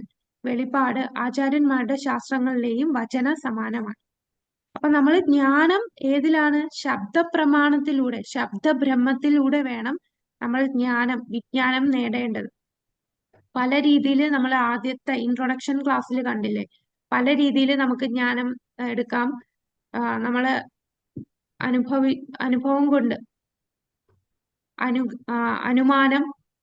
അനുമാനിച്ച് നമ്മളെ ഓരോ ചിന്തകൾ കൊണ്ട് അല്ലെങ്കിൽ നമ്മളുടെ എക്സ്പീരിയൻസ് വെച്ച് നമുക്ക് ജ്ഞാനം സ്വീകരിക്കാം. നമ്മൾക്കുടെ ഇന്റർപ്രിട്ടേഷൻ വെച്ച് ജ്ഞാനം സ്വീകരിക്കാം. ശബ്ദത്തിലൂടെ ജ്ഞാനത്തെ സ്വീകരിക്കാം. അപ്പൊ ശബ്ദബ്രഹ്മൻ, ശബ്ദത്തിലൂടെ വേണം. അതായത് ശബ്ദം എന്ന് പറഞ്ഞാൽ ആധികാരിക സ്രോതസ്സിലൂടെ, അതാണ് ഉന്നത സ്രോതസ്സിലൂടെ ഈ കാര്യങ്ങളെല്ലാം മനസ്സിലാക്കിയ ശരിയായ ദർശനം കിട്ടിയ ഒരു വ്യക്തിയിലൂടെ നമ്മൾ ഈ കാര്യങ്ങൾ കേട്ട് മനസ്സിലാക്കുക. അങ്ങനെ കേട്ട് നമ്മൾ കാര്യങ്ങളെ ശാസ്ത്രത്തിലൂടെ വീക്ഷിക്കുക. ഇതാണ് ശബ്ദബ്രഹ്മൻ. കാഴ്ചയുടെ 2 ലെവലുകൾ. ഞാൻ കാണുന്നു, ഞാൻ കേൾക്കുന്നു, ഞാൻ അംഗീകരിക്കുന്നു. ഹൃദയം കൊണ്ട് കാണുക, പ്രമാണികളെ സ്വീകരിക്കുക എന്നത് കാണാനുള്ള മാർഗമാണ്. അപ്പൊ ഞാൻ കാണുന്നു എന്ന് പറഞ്ഞാൽ ഭൗതികമായിട്ട് നമ്മുടെ കണ്ണുകൊണ്ട് കാണുന്നത്. പക്ഷെ നമ്മള് എങ്ങനെയാണ് കാണേണ്ടത്? കേട്ടാണ് കാണേണ്ടത്, ചെവി കൊണ്ടാണ് കാണേണ്ടത്, അല്ലെ? ചെവി കൊണ്ട് കാണുക എന്ന് പറഞ്ഞാൽ ആധികാരിക സ്രോതസ്സിലൂടെ നമ്മൾ ആദ്യം കേൾക്കുക. ആ കേൾക്കുന്ന കാര്യം നമ്മളുടെ ഹൃദയത്തിലേക്ക് പോകും. ആ ഹൃദയത്തിലേക്ക് പോയി നമ്മൾ അത് സ്വീകരിച്ച് ആ കാര്യങ്ങളെ നമ്മൾ കാണുകയാണ് ചെയ്യുന്നത്. അങ്ങനെയുള്ള മാർഗമാണ് നമ്മൾ സ്വീകരിക്കേണ്ടത്. ഈ ഭൗതിക ലോകത്ത് നമ്മൾ കാണുന്ന പലതും നമ്മുടെ കാഴ്ചപ്പാട്, നമ്മളുടെ മനോഭാവം എന്നിവയെ ആശ്രയിച്ചിരിക്കുന്നു, അല്ലെ? നമ്മൾക്കറിയാം, എല്ലാ ദിവസവും ന്യൂസ് ചാനലിൽ ഡിബേറ്റ് കാണും. ഡിബേറ്റ് എന്ന് പറഞ്ഞാൽ എന്താ? ഒരു ഇൻസിഡന്റ്, ഒരു കാര്യത്തിന് പലർക്കും പല കാഴ്ചപ്പാടായിരിക്കും, പലർക്കും പല മനോഭാവമായിരിക്കും, ഓരോരുത്തർക്കും ഓരോ അഭിപ്രായമായിരിക്കും. അത് അവരവരുടെ തലമനുസരിച്ച്, അവരുടെ ഹൃദയത്തിന്റെ അവസ്ഥ അനുസരിച്ചാണ് ഓരോരുത്തർ ഓരോ കാഴ്ചപ്പാട് വരുന്നത്. പക്ഷെ അങ്ങനല്ല നമ്മൾ കാണേണ്ടത്. ബുദ്ധി എന്നത് വസ്തുതകളെ ശരിയായ കാഴ്ചപ്പാടിലൂടെ വേണം നമ്മൾ വിശകലനം ചെയ്യേണ്ടത്. അതാണ് യഥാർത്ഥം. അല്ലാതെ എന്റെ അഭിപ്രായം ഇതാണ്, വേറൊരാളുടെ അഭിപ്രായം ഇതാണ്, അത് ഓരോരുത്തരുടെ വ്യക്തിഗതമായിട്ടുള്ള അഭിപ്രായം. ഇവിടെ വ്യക്തിഗതമായിട്ടുള്ള അഭിപ്രായത്തിനല്ല ഇമ്പോർട്ടൻസ്. നമ്മള് ശാസ്ത്രജ്ഞാനം എന്ന് പറഞ്ഞാൽ അത് ആധികാരിക സ്രോതസ്സിലൂടെ ശരിയായിട്ടുള്ള കാഴ്ചപ്പാടിലൂടെ വേണം. അല്ലാതെ എനിക്ക് അങ്ങനെ തോന്നി അതുകൊണ്ട് ഇത് ഇങ്ങനാണ് എന്ന് പറയുന്ന ഒരു ലെവലല്ല നമ്മളുടെ ശാസ്ത്രജ്ഞാനം, വിജ്ഞാനം എന്ന് പറയുന്നത്. ശാസ്ത്രീയമായ ജ്ഞാനം എങ്ങനെയാണ് അത് ആധികാരിക സ്രോതസ്സിലൂടെ, ഗുരുശിഷ്യ പരമ്പരയിലൂടെ കേട്ട് മനസ്സിലാക്കിയ ആത്മസാക്ഷാത്കാരം ലഭിച്ച ആ വ്യക്തിയിൽ നിന്ന് നമ്മൾ കേട്ട് അതിനെ ദർശിക്കുക. അങ്ങനെ നമ്മൾ അത് ജീവിതത്തിൽ പ്രാവർത്തികമാക്കുക. അപ്പൊ ഇതാണ് ഈ ഒരു ആനയെ കാണുമ്പോൾ, ആനയ്ക്ക് എത്ര കാലുണ്ട് എന്ന് നോക്കുമ്പോൾ പലർക്കും പലതാണ്. ചിലർക്ക് നോക്കുമ്പോൾ 5 കാല് കാണാം, ചിലർക്ക് 4 കാല് കാണാം. അപ്പൊ അത് ഓരോരുത്തർ കാണുന്നതനുസരിച്ച് അവരുടെ കാഴ്ചപ്പാടനുസരിച്ച് മാറുകയാണ്.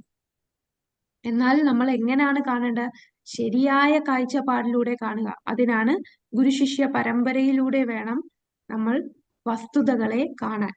ഏത് വസ്തുത നമ്മൾ ഭക്തിയിൽ വരുമ്പോൾ നമുക്ക് മനസ്സിലാവും, ഏത് വസ്തുത, എന്ത് വസ്തു, എന്ത് സിറ്റുവേഷൻ ജീവിതത്തിൽ വന്നാലും നമ്മളത് ശാസ്ത്രത്തിലൂടെ നമ്മൾ വീക്ഷിക്കാൻ തുടങ്ങും. എന്തുകൊണ്ട് ഇതിങ്ങനെ വന്നു, ഇതിന്റെ സൊല്യൂഷൻ എന്താണ്, ഇതെല്ലാം നമുക്ക് ശാസ്ത്രത്തിലൂടെ മനസ്സിലാക്കാൻ സാധിക്കും. അപ്പൊ അതിനാണ് നമ്മൾ ഈ ആചാര്യന്മാരെ ഫോളോ ചെയ്യണം. അനുപശ്യതി, അനു എന്ന് പറഞ്ഞാൽ അനുഗമിക്കുക, അവരുടെ പാത പിന്തുടരുക. അങ്ങനെ അവരിലൂടെ കേട്ട് നമ്മൾ വസ്തുതകളെ വീക്ഷിക്കുക. ഇതാണ് നമ്മുടെ 6ാമത്തെ മന്ത്രം. അനുപശ്യതി, അതാണ് ആദ്യത്തെ ചോദ്യം. എന്താണ് അനുപശ്യതി? ഹരേ കൃഷ്ണ. പറഞ്ഞോളൂ. ഇപ്പൊ പറഞ്ഞത് തന്നെ. അനു എന്ന് പറഞ്ഞാൽ അനുഗമിക്കുക, ആചാര്യന്മാരെ പശ്യതി എന്ന് പറഞ്ഞാൽ വീക്ഷിക്കുക, പിന്തുടരുക. ദർശിക്കുക. ദർശിക്കും. ആചാര്യന്മാരെ പിന്തുടരുക.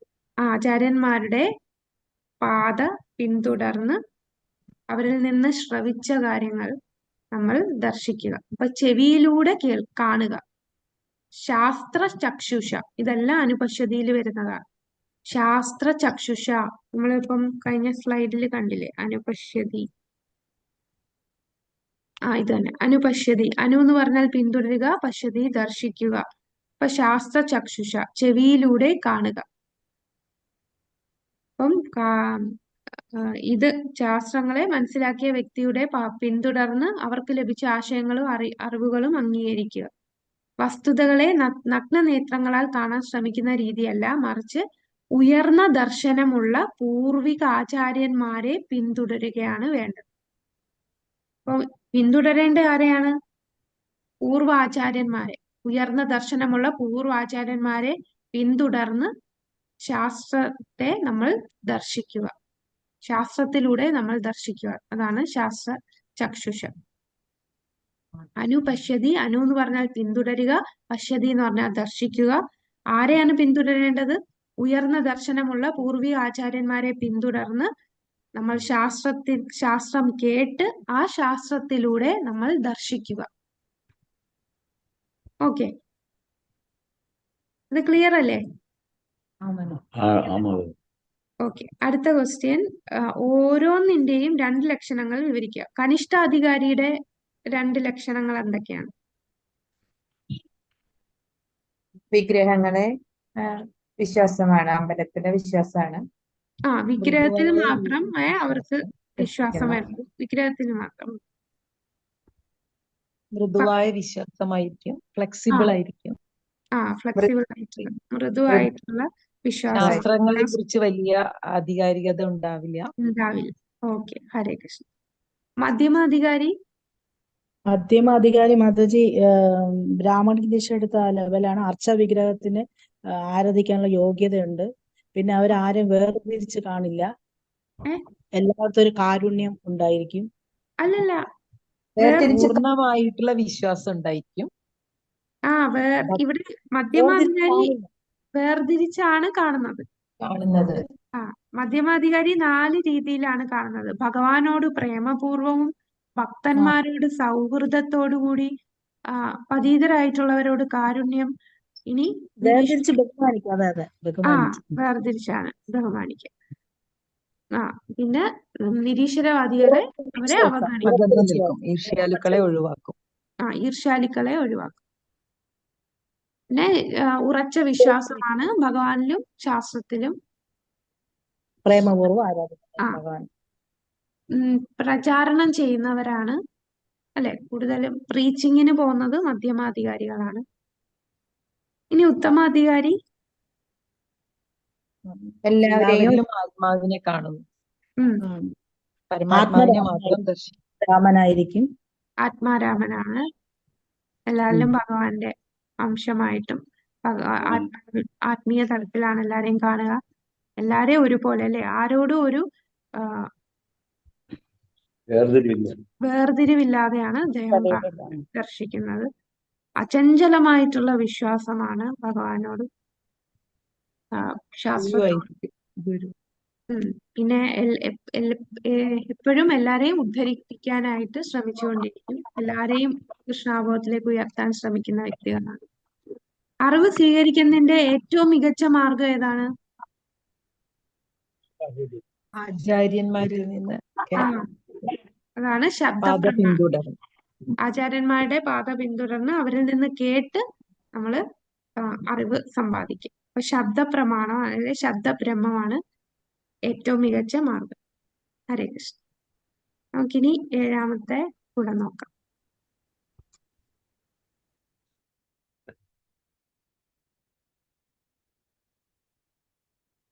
ഹരേ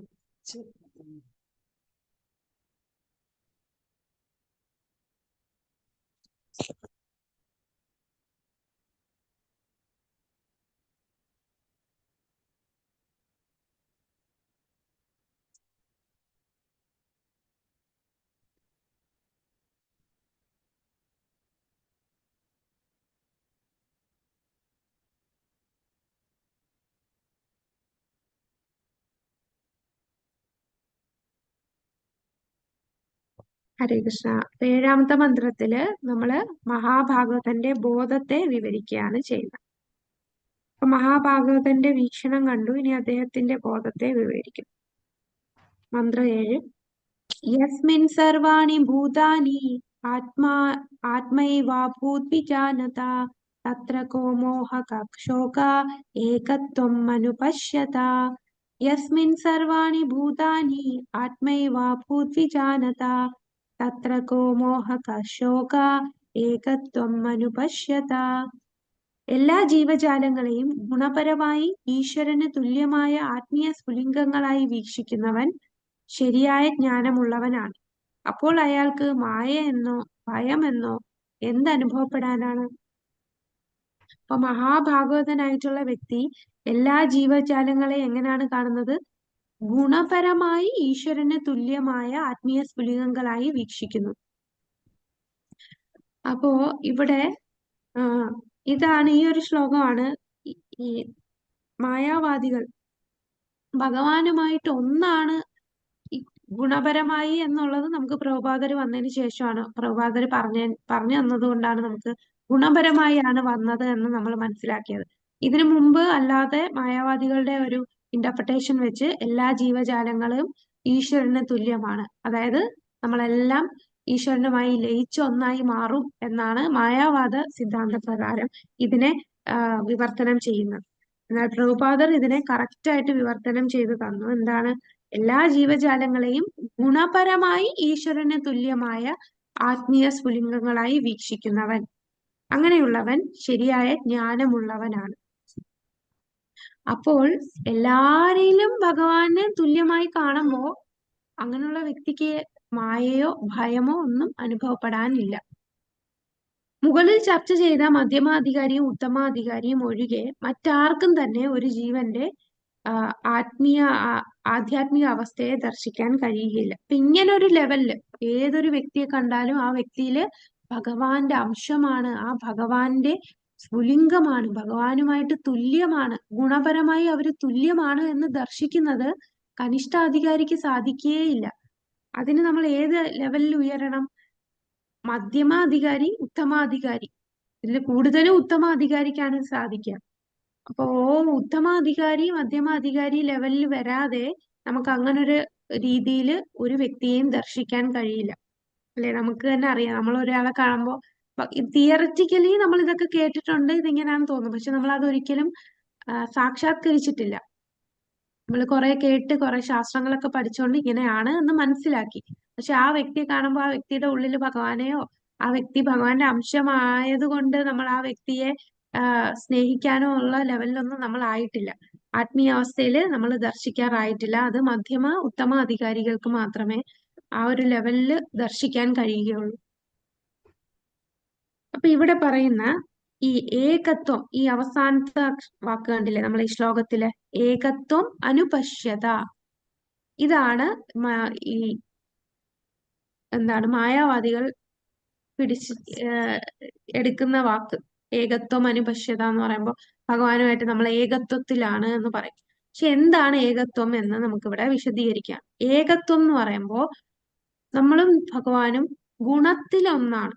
ഗുണത്തിലെ ഏകത്വം മാത്രമേ ഇവിടെ പറയുന്നുള്ളൂ, അല്ലാതെ അളവില് ഒന്നല്ല. ഏകത്വം എന്ന് പറയുമ്പോൾ ഈ വാക്ക് വളരെ പ്രധാനമാണ്. ഗുണങ്ങളിലെ ഏകത്വം. അനുപശ്യത നമ്മൾ നേരത്തെ പറഞ്ഞ പോലെ ആധികാരിക വീക്ഷണം, ശാസ്ത്ര ചക്ഷുഷു വെച്ച് അല്ലെങ്കിൽ ആധികാരിക സ്രോതസ്സിലൂടെ കേട്ട് നമ്മൾ വീക്ഷിക്കുന്നതാണ് അനുപശ്യത. വേദശാസ്ത്രങ്ങളുടെ അഭിപ്രായം അനുസരിച്ച് എല്ലാ ജീവരാശികളിലും ഏകത്വം ദർശിക്കണമെന്ന് സൂചിപ്പിക്കുന്നു. എന്നാൽ ഒരു ജീവൻ എല്ലാവിധത്തിലും ഭഗവാന് സമനാണെന്നല്ല ഏകത്വം എന്നതുകൊണ്ട് അർത്ഥമാക്കുന്നത്. ഏത് തലത്തിൽ മാത്രമേ സമനാണ്? ഗുണത്തിൽ മാത്രമേ സമനാണ്. മഹാഭാഗവതനായ ഭക്തൻ സകല വസ്തുക്കളെയും ഭഗവാന്റെ ശക്തി വിശേഷണങ്ങളായി ദർശിക്കുന്നത് കൊണ്ട് എല്ലാത്തിലും ഏകത്വം ദർശിക്കുന്നു. കൃഷ്ണൻ ആത്മീയവും സച്ചിദാനന്ദ വിഗ്രഹവും വിഭുവുമാണ്, നാം അണുവാണ്. അപ്പൊ ഇവിടെ ഏകത്വം എന്ന് പറഞ്ഞാൽ ഗുണത്തിൽ നമ്മളും സച്ചിദാനന്ദ വിഗ്രഹമാണ്, ഭഗവാനും സച്ചിദാനന്ദ വിഗ്രഹമാണ്. അപ്പൊ ഗുണം വെച്ച് നമ്മൾ ജീവാത്മാവും പരമാത്മാവും ഒന്ന് തന്നെയാണ് ഗുണത്തിൽ. പക്ഷെ അളവ് നോക്കുമ്പോൾ ഭഗവാൻ വിഭുവാണ്. ഒരു കടൽ എങ്ങനെയാണ്, കടലിലെ ഒരു തുള്ളി എങ്ങനെയാണ്, നമ്മൾ അളവിൽ വളരെ ചെറുതാണ്. നമുക്കുള്ള ആ ഗുണത്തിന്റെ അളവുകൾ വളരെ കുറച്ച്, വളരെ ചെറിയൊരു അംശം മാത്രമേ ഉള്ളൂ. ഭഗവാന്റെ ഗുണം, ഭഗവാൻ എന്ന് പറഞ്ഞാൽ എല്ലാം പൂർണ്ണമായിട്ട് കടല് പോലെയുണ്ട് ഭഗവാന്റെ ഗുണങ്ങൾ. പക്ഷെ ആ ഗുണം ജീവാത്മാവിന് വരുമ്പോ അതൊരു അളവ് വെച്ച് വളരെ തുച്ഛമായിട്ടേ ജീവാത്മാവിന് ആ ഗുണങ്ങൾ ലഭിക്കുന്നു. പക്ഷെ രണ്ടുപേർക്കും സച്ചിദാനന്ദ വിഗ്രഹമായിട്ടുള്ള ഗുണമുണ്ട്. അളവിൽ വെറും അണുവാണ് ജീവാത്മാവ്. ജീവഗോസ്വാമി അചിന്ത്യ ഭേദ അഭേദ തത്വം രൂപപ്പെടുത്തി. അപ്പൊ ഇതാണ് അചിന്ത്യ ഭേദ അഭേദം. അചിന്ത്യ എന്ന് പറഞ്ഞാൽ നമ്മൾ ചിന്തിക്കുന്നതിനപ്പുറം, സാധാരണ ഭൗതിക രീതിയിൽ നമുക്ക് ചിന്തിക്കാൻ നമുക്ക് സാധിക്കുന്നില്ല. ഭേദ അഭേദ, ഭേദം എന്ന് പറഞ്ഞാൽ വ്യത്യാസമുണ്ട്, അഭേദ എന്ന് പറഞ്ഞാൽ വ്യത്യാസമില്ല. അപ്പൊ എന്തിലാണ് വ്യത്യാസം, എന്തിലാ വ്യത്യാസം ഇല്ലാത്തത്? നമ്മളും ഭഗവാനും തമ്മിൽ എന്തിലാണ് വ്യത്യാസം? നമ്മൾ വ്യത്യാസം ക്വാണ്ടിറ്റിയിൽ വ്യത്യാസം മാതാജി. അളവില് അളവില് വ്യത്യാസം. അഭേദം, വ്യത്യാസമില്ലാത്തത് ഗുണത്തിൽ. അതാണ് അചിന്ത്യ ഭേദ അഭേദ. വ്യത്യാസവും ഉണ്ട്, എന്നാൽ നമ്മള് വ്യത്യാസവും ഇല്ല. ഒന്നുമാണ്, എന്നാൽ രണ്ടുമാണ്. ഒന്നെന്ന് പറഞ്ഞാൽ ഗുണത്തിൽ ഒന്നാണ്, പക്ഷെ അളവിൽ രണ്ടാണ്. അതാണ് അചിന്ത്യ ഭേദ അഭേദ തത്വം. പരമോന്നതമായ പൂർണ്ണത്തിന്റെ അറിയപ്പെടുന്ന 80% ഗുണങ്ങളും വ്യക്തിഗത സ്ഫുലിംഗങ്ങൾക്ക് ഉണ്ട്. അപ്പൊ ഭഗവാന്റെ ഗുണങ്ങളുടെ 80% ഗുണങ്ങളും ജീവാത്മാക്കൾക്കുണ്ട്.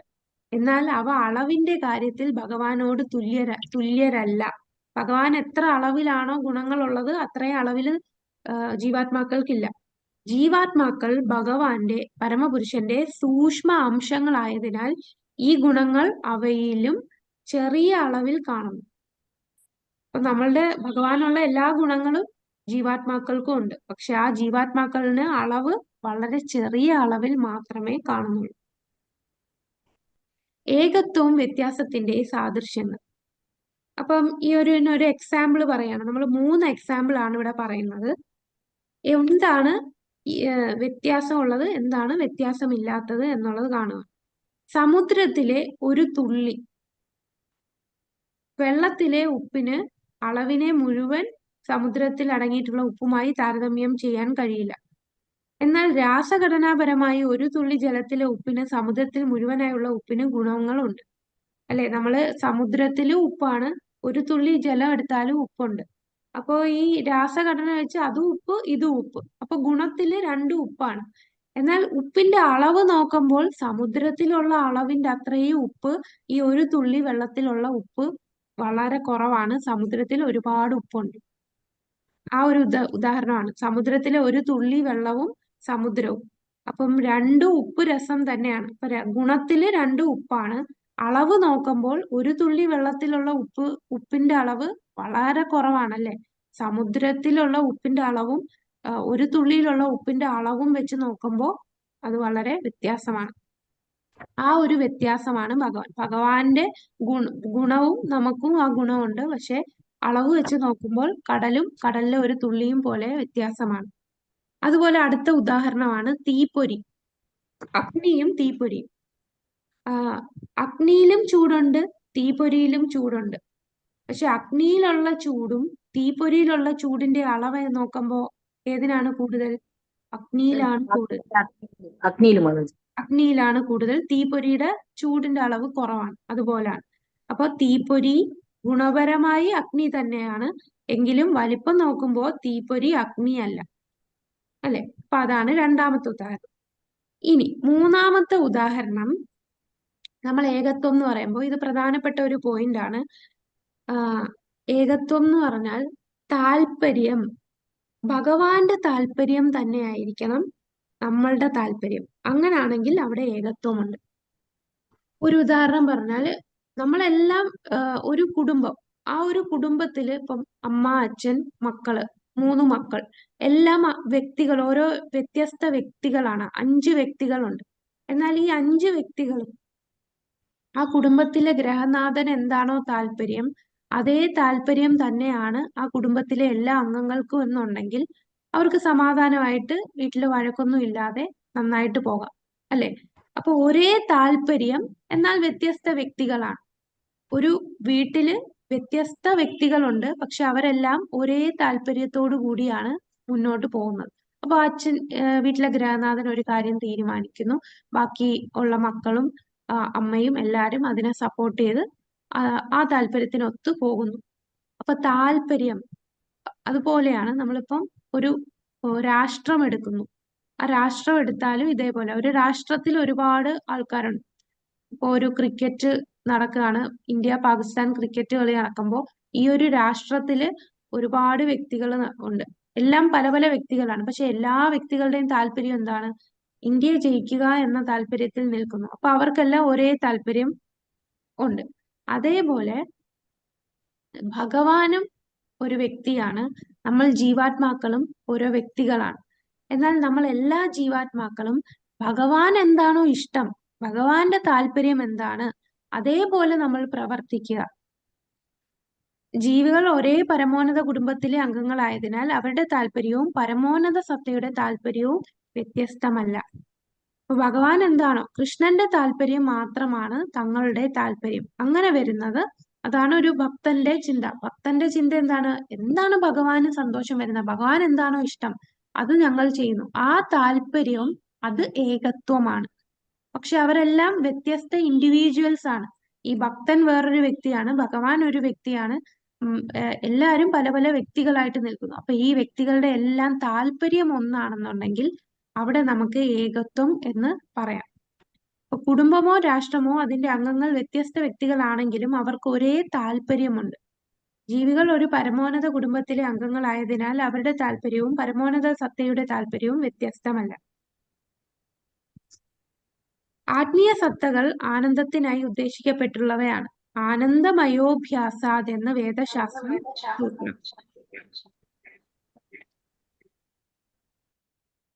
അതായത് ഭഗവാൻ ഉൾപ്പെടെയുള്ള എല്ലാ ആത്മീയ സത്യങ്ങളും പ്രകൃതിയാ ശാശ്വത ആനന്ദത്തിനായി ഉദ്ദേശിക്കപ്പെട്ടിട്ടുള്ളതാണ്. അല്ലെ? നമ്മൾ എല്ലാ ആത്മാവും എന്താണ് ആഗ്രഹിക്കുന്നത്? ആ ആനന്ദം കിട്ടാനാണ്. എല്ലാ ആത്മീയ സത്തകളും ശാശ്വത ആനന്ദത്തിനായിട്ട്, ശാശ്വതമായിട്ടുള്ള ആനന്ദം, ഒരിക്കലും നശിക്കാത്ത ആനന്ദത്തിനായിട്ടാണ് എല്ലാ ആത്മാക്കളും. ഈ ഭഗവാനും ആ ഒരു ആനന്ദം ആഗ്രഹിക്കുന്നു. ഭഗവാനും എല്ലാ ആത്മീയ സത്തകളും പ്രകൃതിയാ ശാശ്വത ആനന്ദത്തിനായി ഉദ്ദേശിക്കപ്പെട്ടിട്ടുള്ളതാണ്. ഭൗതിക ശരീരത്തിൽ നമ്മൾ കുടുങ്ങിക്കിടക്കുന്നത് കൊണ്ട് നമ്മൾ എപ്പോഴും എല്ലാവരും എന്താണ് ആഗ്രഹിക്കുന്നത്? എല്ലാവരും ഹാപ്പി ആയിട്ട് ഇരിക്കാനാണ് നോക്കുന്നത്. അതിനു വേണ്ടിയാണ് അവർ പണം സമ്പാദിക്കുന്നത്, വീട് വെക്കുന്നത്, വിവാഹം കഴിക്കുന്നു, മക്കളെ കാര്യങ്ങൾ നോക്കുന്നു, എല്ലാം സന്തോഷം കിട്ടാനാണ്. പക്ഷെ ഭൗതിക ശരീരത്തിൽ കുടുങ്ങിക്കിടക്കുന്നത് കൊണ്ട് തെറ്റായിട്ടുള്ള വഴിയിലാണ് സന്തോഷം കണ്ടെത്തുന്നത്. അങ്ങനെ പോയാൽ നമുക്ക് ടെമ്പററി ഹാപ്പിനെസ്സേ കിട്ടൂ. ഈ ഭൗതിക ലോകത്ത് കുടുങ്ങിക്കിടക്കുകയാണെങ്കിൽ ഇത് ദുഃഖാലയം, അശാശ്വതമാണ്. ഇവിടെ കിട്ടുന്ന എല്ലാം വളരെ കുറച്ചു കാലത്തേക്ക് മാത്രം നിലനിൽക്കുന്നതാണ്. ശാശ്വതമായിട്ടുള്ള ഒരു ആനന്ദം ഒരിക്കലും നമുക്ക് ഈ ഭൗതിക ലോകത്ത് നിന്ന് ലഭിക്കുകയില്ല. ഈ ഭൗതിക ലോകത്ത് ത്രിഗുണങ്ങളുമായി ബന്ധിക്കപ്പെട്ടാൽ നമുക്ക് ശാശ്വത ആനന്ദം കിട്ടില്ല. ഭൗതിക ശരീരത്തിൽ കുടുങ്ങിക്കിടക്കുന്ന ജീവസത്ത നിരന്തര ആനന്ദം അന്വേഷിക്കുന്നു. എന്നാൽ അവ തെറ്റായ തലത്തിലാണ് അന്വേഷണം നടത്തുന്നത്. എല്ലാരും ത്രിഗുണങ്ങൾ അനുഭവിക്കുന്നു. ത്രിഗുണങ്ങളിൽ ബന്ധിക്കപ്പെട്ടത് കൊണ്ട് എന്താണ് സംഭവിക്കുക? നല്ലതും ചീത്തയുമായിട്ടുള്ള യോനികളിൽ അവര് വീണ്ടും പിറവിയെടുക്കുകയാണ്. നല്ല കർമ്മങ്ങൾ ചെയ്താൽ ഉയർന്ന യോനിയിലേക്ക് കയറുന്നു. ചീത്തയായിട്ടുള്ള കർമ്മങ്ങൾ ചെയ്താൽ താഴ്ന്ന തലം ജീവജാലങ്ങളിലെ യോനിയിലേക്കായിരിക്കും പോവുക. അപ്പൊ നാനാ യോനികളിൽ ജീവൻ പിറക്കുകയാണ്. അവര് ജീവാത്മാവ് ഭൗതിക പ്രകൃതിയിൽ കുടുങ്ങിക്കിടക്കുന്നു, ത്രിഗുണങ്ങളിൽ ബന്ധിക്കപ്പെട്ടിരിക്കുകയാണ്. അങ്ങനെ ഈ ഭൗതിക പ്രകൃതിയുടെ സമ്പർക്കത്താൽ നല്ലതും ചീത്തയുമായിട്ടുള്ള നാനാ യോനികളിൽ ജീവൻ പിറവിയെടുക്കുന്നു. അപ്പൊ നമുക്ക് എങ്ങനെ ആസ്വദിക്കാൻ കഴിയും? നിർഗുണനായി ഭൗതിക ഗുണങ്ങൾ ഇല്ലാതെ ആ തലത്തിൽ പരമപുരുഷൻ തന്റെ എണ്ണമറ്റ കൂട്ടുകാരുമൊത്ത് ആനന്ദം അനുഭവിക്കുന്നു. നിർഗുണൻ എന്ന് പറഞ്ഞാൽ ഗുണങ്ങളില്ലാത്തവൻ എന്നല്ല, ഭൗതിക ഗുണങ്ങളില്ലാത്തവനാണ്. ആത്മീയ ഗുണങ്ങളുണ്ട്, അതാണ് നമ്മൾ മനസ്സിലാക്കേണ്ടത്. നിർഗുണൻ എന്ന വാക്കിന്റെ അർത്ഥം ഭൗതിക ഗുണങ്ങളില്ല, ആത്മീയ ഗുണങ്ങൾ ഉണ്ട്.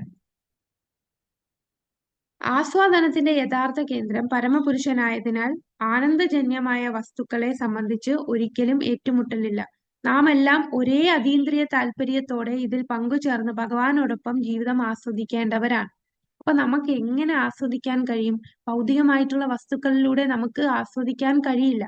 ആസ്വദിക്കാനുള്ള ഒരേ ഒരു വഴി എന്താണ് ഭഗവാന്റെ താല്പര്യം, ആ അതീന്ദ്രിയ താല്പര്യത്തോട് എല്ലാ ഭക്തരും ചേർന്ന് പങ്കുചേർന്ന് എല്ലാവരും ചേർന്ന് ഭഗവാനോടൊപ്പം ജീവിതം ആസ്വദിക്കുമ്പോഴേ നമുക്ക് ആനന്ദം ലഭിക്കുകയുള്ളൂ. അപ്പൊ ആസ്വദിക്കേണ്ടത് ഭഗവാന്റെ താല്പര്യം എന്താണോ താല്പര്യം, അതേ താല്പര്യത്തോടു കൂടി നമ്മൾ ജീവിക്കണം. അങ്ങനെ ജീവിതം ആസ്വദിക്കുക, ഭഗവാനും ഒത്ത് ജീവിതം ആസ്വദിക്കുക. അതാണ് ആത്മീയ താല്പര്യത്തിന്റെ ഉന്നത തലം. ഏകാത്മതയുടെ ഈ പരിപൂർണ രൂപം സാക്ഷാത്കരിക്കുന്നതോടെ മായയുടെയും വിലാപത്തിന്റെയും അവസ്ഥ ഇല്ലാതാകുന്നു. അപ്പൊ ഈ ഒരു തലത്തില് ഭഗവാന്റെ താല്പര്യം എന്താണോ അതായിരിക്കണം നമ്മളുടെ താല്പര്യം. അങ്ങനെ ഒരു ജീവിതം നമ്മൾ മുന്നോട്ട് കൊണ്ടുപോവുകയാണെങ്കിൽ ഒരിക്കലും നമ്മളെ മായ ബാധിക്കില്ല. നമുക്ക് പിന്നെ ഒന്നിനെയും വിലപിക്കേണ്ട ആവശ്യവും വരുന്നില്ല. മായയുടെയും വിലാപത്തിന്റെയും അവസ്ഥ വരുന്നില്ല. എങ്ങനെ ജീവിക്കുവാണെങ്കിൽ ഭഗവാന്റെ താല്പര്യത്തിനൊത്ത് നമ്മളും നമ്മളുടെ താല്പര്യം ഭഗവാന്റെ താല്പര്യവും നമ്മളുടെ താല്പര്യവും ഒന്നായാൽ ആ ഏകത്വമാണ് വേണ്ടത്. അപ്പൊ ഏകത്വം എന്ന് പറഞ്ഞാൽ രണ്ടർത്ഥം വരുന്നുണ്ട്, രണ്ട് കാര്യങ്ങളുണ്ട്. ഗുണത്തിൽ ഏകത്വം പറയുന്നു, പിന്നെ ഒരു ഏകത്വം എന്താണ്? ഭഗവാന്റെ താല്പര്യവും നമ്മുടെ താല്പര്യവും ഒന്നാകുന്നതും ഏകത്വമാണ്. അപ്പൊ അങ്ങനെ ഏകത്വത്തോടുകൂടി ഏകാത്മകതയോടുകൂടി പോവുകയാണെങ്കിൽ നമുക്ക് മായയും വിലാപത്തിന്റെയും അവസ്ഥ വരുന്നില്ല. കാരണം നമ്മൾ എന്ത് മനസ്സിലാക്കണം? ഭോക്താരാം യജ്ഞ തപസാം സർവലോക മഹേശ്വരം സുഹൃതം സർവഭൂതാനാം ജ്ഞാത്വാമാം ശാന്തി മൃച്ഛതി. എല്ലാത്തിന്റെ ഭോക്താവും എല്ലാ ദേവന്മാരുടെയും സർവ്വലോകങ്ങളുടെയും അധിപനും എല്ലാ ജീവജാലങ്ങളുടെയും സുഹൃത്തും അഭ്യുദയകാംക്ഷിയും താനാണെന്ന് മനസ്സിലാക്കുന്ന ഒരു വ്യക്തിക്ക്, തികഞ്ഞ കൃഷ്ണാവബോധമുള്ള വ്യക്തി, ഭൗതിക ക്ലേശങ്ങൾ ഒഴിഞ്ഞ് ശാന്തി ലഭിക്കുന്നു. അപ്പൊ നമുക്ക് ശാന്തിയോടുകൂടി ജീവിക്കണമെങ്കിൽ എന്ത് മനസ്സിലാക്കുക? ഭഗവാനെ മനസ്സിലാക്കുക. ഭഗവാനാണ് എല്ലാത്തിന്റെ നേതാവ്, എല്ലാത്തിന്റെ ഭോക്താവ്. അദ്ദേഹത്തിന്റെ താല്പര്യം അനുസരിച്ച് നമ്മളുടെ താല്പര്യവും കൊണ്ടുവരികയാണെങ്കിൽ ആ ഒരു ഏകത്വത്തിൽ നിന്നാൽ മായയും വിലാപവും നമ്മളെ ബാധിക്കുകയില്ല.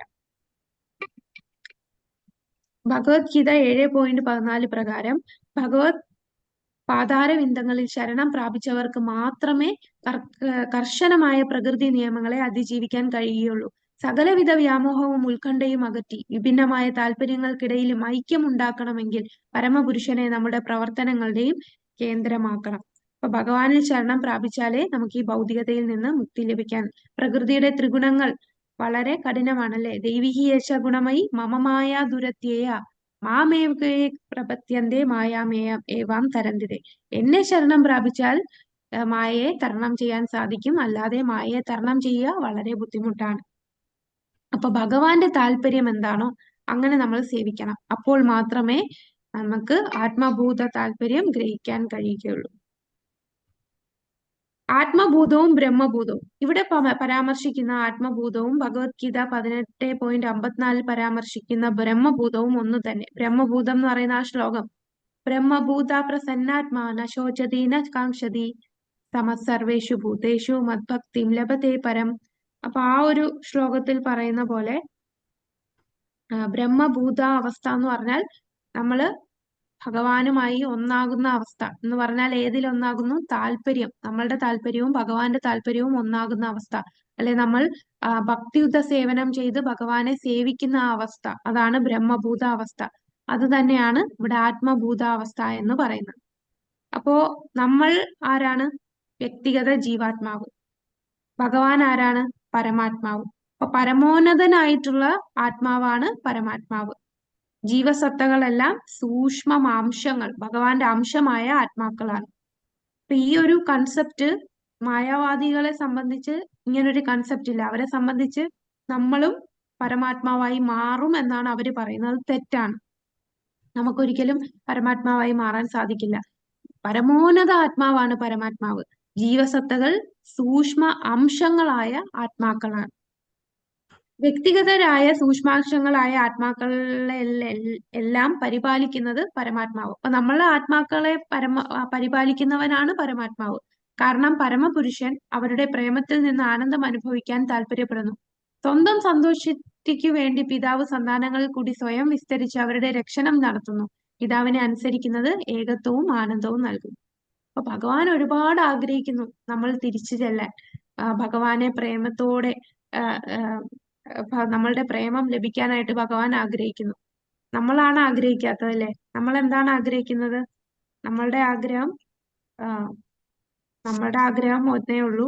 അത് നമ്മൾക്ക് ഭൗതികമായിട്ടുള്ള ജീവിതത്തിൽ ആസ്വദിക്കാവുന്നതാണ്. അത് തെറ്റാ. അങ്ങനെ ആസ്വദിച്ചാൽ നമ്മൾ കഷ്ടതലയിൽ വരും അല്ലേ? അപ്പൊ നമ്മളെ ഒരു ഏകത്വത്തിൽ വരണം. ഭഗവാന്റെയും നമ്മളുടെയും താല്പര്യം ഒന്നാകണം. ഭഗവാൻ എന്താഗ്രഹിക്കുന്നു അതുപോലെ നമ്മൾ ആഗ്രഹിക്കും. ഹരേ കൃഷ്ണ. ഈ ഒരു ചോദ്യം കൂടെ കഴിഞ്ഞ് നമുക്ക് നിർത്താം. ശ്രീജ മാതാജി, ഹരേ കൃഷ്ണ. ഹരേ കൃഷ്ണ. പ്രണാം മാതാജി. ഹരേ കൃഷ്ണ. ഈ ലിങ്കിൽ നമുക്ക് സെക്കൻഡ് ലെവൽ ഉണ്ട് മാതാജി, ഇന്ന് തുടങ്ങി. ഓ, ഇന്ന് ലെവൽ 2 അഡൽസിന്റെ.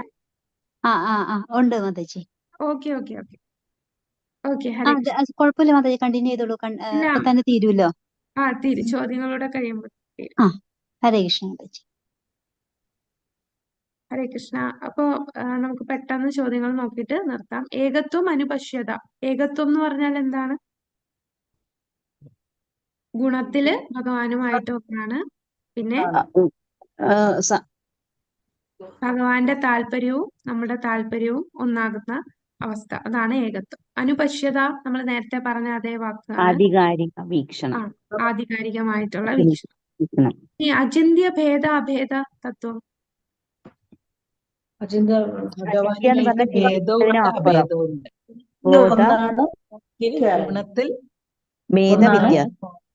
അതെ, ചിന്തകൾക്ക് അപ്പുറമാണ്. ഭേദം എന്ന് പറഞ്ഞാൽ വ്യത്യാസം, അഭേദം എന്ന് പറഞ്ഞാൽ വ്യത്യാസമില്ല.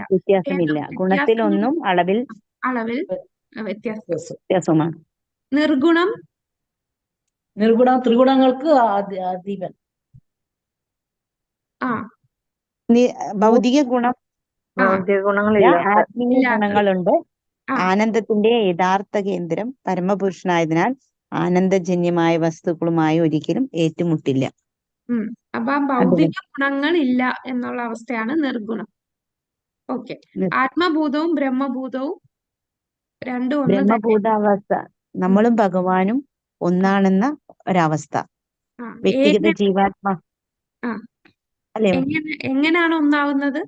ഭഗവാന്റെ താല്പര്യവും വ്യക്തിഗത ജീവാത്മാവായ നമ്മൾ ഒരേ ഭഗവാന്റെ ഇഷ്ടത്തോടുകൂടി ഭഗവാന്റെ പ്രേമത്തോടുകൂടി സ്വീകരിക്കുമ്പോൾ ഭഗവാൻ ഒന്നാവും. ഈ മന്ത്രത്തിൽ ഉപയോഗിച്ചിരിക്കുന്ന 3 സാദൃശ്യങ്ങൾ ഏതൊക്കെയാണ്? നമ്മൾ 3 ജലത്തിലും തുള്ളി വെള്ളത്തിലും ഉപ്പാണെങ്കിലും ക്വാണ്ടിറ്റിയിൽ വ്യത്യാസമുണ്ട് എന്നുള്ളത് ഒന്നാമത്തത്. അപ്പൊ ആദ്യത്തേത് സമുദ്രത്തിലെ വെള്ളവും ഒരു തുള്ളി വെള്ളവും. സമുദ്രത്തിലെ ഒരു തുള്ളി വെള്ളവും സമുദ്രമായിട്ട് പിന്നെ തീപ്പൊരി ഗുണപരമായി അഗ്നിയാകുന്നു. തീയും തീപ്പൊരിയും. ഓക്കെ. രണ്ടാമത്തെ എക്സാമ്പിള് തീയും തീപ്പൊരിയും. മൂന്നാമത്തെ എക്സാമ്പിള് താല്പര്യം മാത്രമാണ് നമ്മുടെയും താല്പര്യം. അതാണോ? അതിനെന്താ എക്സാമ്പിൾ പറഞ്ഞത്? ഒരു കുടുംബം അല്ലെങ്കിൽ ഒരു രാഷ്ട്രത്തില് പല വ്യക്തികളുണ്ട്, പക്ഷെ അവരുടെ താല്പര്യം ഒന്നാണെങ്കിൽ അതെ, ഒന്നാണെങ്കിൽ അവിടെ പ്രശ്നങ്ങളില്ലാതെ പോവും. അങ്ങനെയല്ലേ? അതെ, അതാണ് ഇവിടെ നമ്മൾ കണ്ടത്. അതെ. ഓക്കെ. അത് ഇവിടെ ഈ ഒരു ഭാഗത്തില് കുടുംബത്തിലെയോ രാഷ്ട്രത്തിലോ അതിലെ അംഗങ്ങൾ വ്യത്യസ്ത വ്യക്തികളാണെങ്കിലും അവരുടെ ഒരേ താല്പര്യമാണ്. ഗൃഹനാഥൻ എന്താണോ അതുപോലെ മറ്റുള്ളവരും ഇഷ്ടപ്പെടുമ്പോ. യെസ്, അതെ, കറക്റ്റ്. ഹരേ കൃഷ്ണ. അപ്പം എല്ലാരും ഭഗവാന്റെ താല്പര്യം എന്താണോ അതനുസരിച്ച് നമ്മളുടെ താല്പര്യവും വളർത്തി അതേ രീതിയിൽ നമ്മൾ മുന്നോട്ട് പോയാൽ മായയും ബാധിക്കില്ല. നമുക്ക് വേറെ പ്രശ്നങ്ങൾ, ആവലാതികൾക്ക് കുണ്ടി ഒന്നും വരുന്നില്ല. ഹരേ കൃഷ്ണ. അപ്പോൾ നമുക്കിനി അടുത്ത ഭാഗം അടുത്ത ക്ലാസ്സിൽ കാണാം. അപ്പൊ അടുത്ത ക്ലാസ് മാതാജി ആരാണ്? മാതാജി ഹരേ കൃഷ്ണ മാതാജി. ആ, പത്മാവതി പ്രേമവതി ദേവിദാസി മാതാജിനെ ഹോസ്റ്റ് ആക്കിയോളൂ മാതാജി. പത്മ മാതാജി. ഓക്കെ പത്മ മാതാജിയാണ് ഇന്ന്. Hare Krishna. Okay. Hare Krishna. Hare Krishna. Hare Krishna Mataji. Thank you Mataji. Hare Krishna. Thank you. Hare Krishna Vidya Mataji. Hare Krishna. Sorry Mataji, എനിക്ക് അറിയില്ലായിരുന്നു ഇന്ന് ക്ലാസ് ഉണ്ടെന്ന്. ഇന്നാണ് സ്റ്റാർട്ട് ചെയ്ത മാതാജി. നാളെ ഉണ്ടോ മാതാജി? ഉണ്ട്, തിങ്കളുണ്ട്, ബുധനുണ്ട്. Okay okay. ഹരേ കൃഷ്ണ.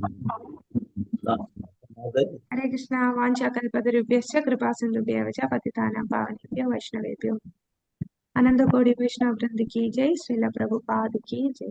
हरे कृष्ण. हरे कृष्णा माताजी. ഹരേ കൃഷ്ണ മാതാജി. Thank you. हरे कृष्ण. हरे कृष्ण माताजी. हरे कृष्ण. हरे कृष्णा माताजी. ഹരേ കൃഷ്ണ. हरे कृष्ण माताजी. हरे कृष्णा. हरे कृष्ण माताजी.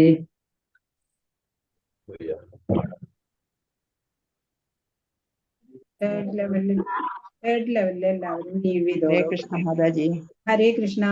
ലെവൽ 3-ത്തെ എല്ലാവരും ലീവ് ചെയ്തോളൂ. നെക്സ്റ്റ് ക്ലാസ് തുടങ്ങാൻ ഇവിടെ. ഹരേ കൃഷ്ണ. പ്രണവ് മാതാജി. ഹരേ കൃഷ്ണ. ശ്രീജ മാതാജി. ഹരേ കൃഷ്ണ. ഹരേ കൃഷ്ണ. നമ്മുടെ എത്ര പേര് വന്നിട്ടുണ്ടോ അറിയില്ല അല്ലേ? ഹരേ കൃഷ്ണ. ആരാ നമ്മുടെ പേര് വന്നിട്ടുണ്ടോ എന്ന് അറിയുന്നില്ല അല്ലേ? അതെ. നമുക്ക് തുടങ്ങാം അല്ലേ ശ്രീജ മാതാജി? തുടങ്ങിക്കോളൂ മാതാജി. തുടങ്ങിക്കോ, സമയം കളയണ്ട. ലൈവ് ഇല്ലേ മാതാജി? മാതാജി കോ ഹോസ്റ്റ് ആക്കിയിട്ടില്ലല്ലോ. ആക്കിക്കോളൂ മാതാജി. മാതാജി ലൈവ് ഉണ്ടോ മാതാജി ക്ലാസ്? ലൈവ് ഇടണ്ടേ? ലൈവ് ഇട്ടോളൂ. ഞാൻ ആദ്യം ഷെയർ ചെയ്യട്ടെ.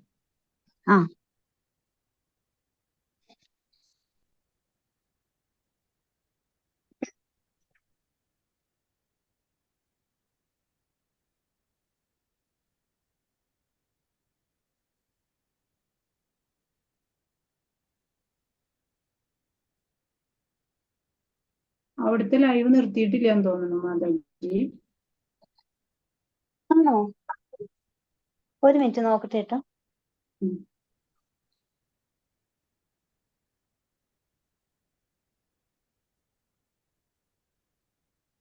ലൈവ് ഉണ്ടല്ലോ മാതാജി. അപ്പൊ അത് കണ്ടിന്യൂ ചെയ്താൽ മതിയോ? അല്ലല്ല, ആ ലൈവ് ക്ലോസ് ചെയ്യേണ്ടി വരും മാതാജി. വിദ്യ മാതാജി ലീവായില്ലേ? മാതാജി ലീവായി. അപ്പൊ എന്താ ചെയ്യാ? നോക്കട്ടെ കേട്ടോ. ഞാൻ ഒരു മിനിറ്റ് കേട്ടോ മാതാജി.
ഹരേ കൃഷ്ണ മാതാജി. മാതാജി കുഴപ്പമില്ല മാതാജി, കാരണം വെച്ചാൽ ഇങ്ങനെ പോട്ടെ, കാരണം മാതാജിനെ വിളിച്ചിട്ട് കിട്ടിയില്ല. മെസ്സേജ് വിട്ടിട്ടുണ്ട്, അപ്പൊ ക്ലോസ് ചെയ്തോളൂ. അപ്പൊ പക്ഷെ അത് നമ്മുടെയും ക്ലോസ് ആയി പോകൂലേ? നമ്മുടെ ഇടാൻ പറ്റില്ല അപ്പൊ കണ്ടിന്യൂ ചെയ്ത് പോയിക്കോട്ടെ എന്നാലും അല്ലേ. അത് കണ്ടിന്യൂ ചെയ്ത് പോട്ടെ. ഹരേ കൃഷ്ണ. ഓം നമോ ഭഗവതേ വാസുദേവായ. ഓം അജ്ഞാനതിമിരാന്ധസ്യ ജ്ഞാനാഞ്ജനശലാഭയ ചക്ഷുരുന്മീലിതം യേന തസ്മൈ ശ്രീ ഗുരവേ നമഃ. ഹേ കൃഷ്ണ കരുണാ സിന്ധോ ദീനബന്ധോ ജഗത്പതേ ഗോപേശ ഗോപികാകാന്ത രാധാകാന്ത നമോസ്തു. തപ്തകാഞ്ചന ഗൗരാംഗി രാധേ വൃന്ദാവനേശ്വരി വൃഷഭാനുസുതേ ദേവി പ്രണമാമി ഹരിപ്രിയേ. നമോ വിഷ്ണുപാദായ കൃഷ്ണപ്രേഷ്ഠായ ഭൂതലേ ശ്രീമതേ ഭക്തിവേദാന്ത സ്വാമിനിതി നാമിനെ. നമസ്തേ സാരസ്വതേ ദേവി ഗൗരവാണി പ്രചാരിണേ നിർവിശേഷ ശൂന്യവാദി പാശ്ചാത്യദേശധാരിണേ. നമോ വിഷ്ണുപാദായ കൃഷ്ണപ്രേഷ്ഠായ ഭൂതലേ ശ്രീമതേ ജയപതാക സ്വാമിനിതി നാമിനെ. നമാചാര്യപാദായ നിതായ കൃപപ്രദായിനെ ഗൗരകഥാദാമദയ നഗരഗ്രാമതാരിണേ. ജയ ശ്രീകൃഷ്ണ ചൈതന്യ പ്രഭു നിത്യാനന്ദ ശ്രീ അദ്വൈത ഗദാധര ശ്രീവാസാദി ഗൗരഭക്തവൃന്ദ. ഹരേ കൃഷ്ണ കൃഷ്ണ കൃഷ്ണ ഹരേ ഹരേ ഹരേ രാമ രാമ രാമ ഹരേ ഹരേ. ശ്രീ ശ്രീ രാധാ ഗോവിന്ദ് की जय. श्रील प्रभुपाद की जय. ഗുരു മഹാരാജ് की जय. ഹരേ കൃഷ്ണ. എല്ലാവർക്കും സ്വാഗതം. നമ്മുടെ ലെവൽ 1 8 മണി ബാച്ചിലത്തെ പേരാണോ ഇവിടെ വന്നിട്ടുള്ളത്? ഹരേ കൃഷ്ണ.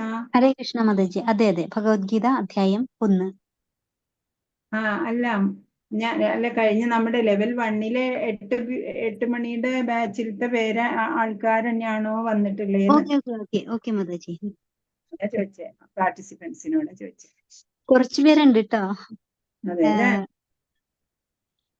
പഴയ ആളുകളുണ്ട്. ഞാൻ ലെവൽ 1-ന്റെ 6 o'clock ബാച്ചിനാ വന്നത്.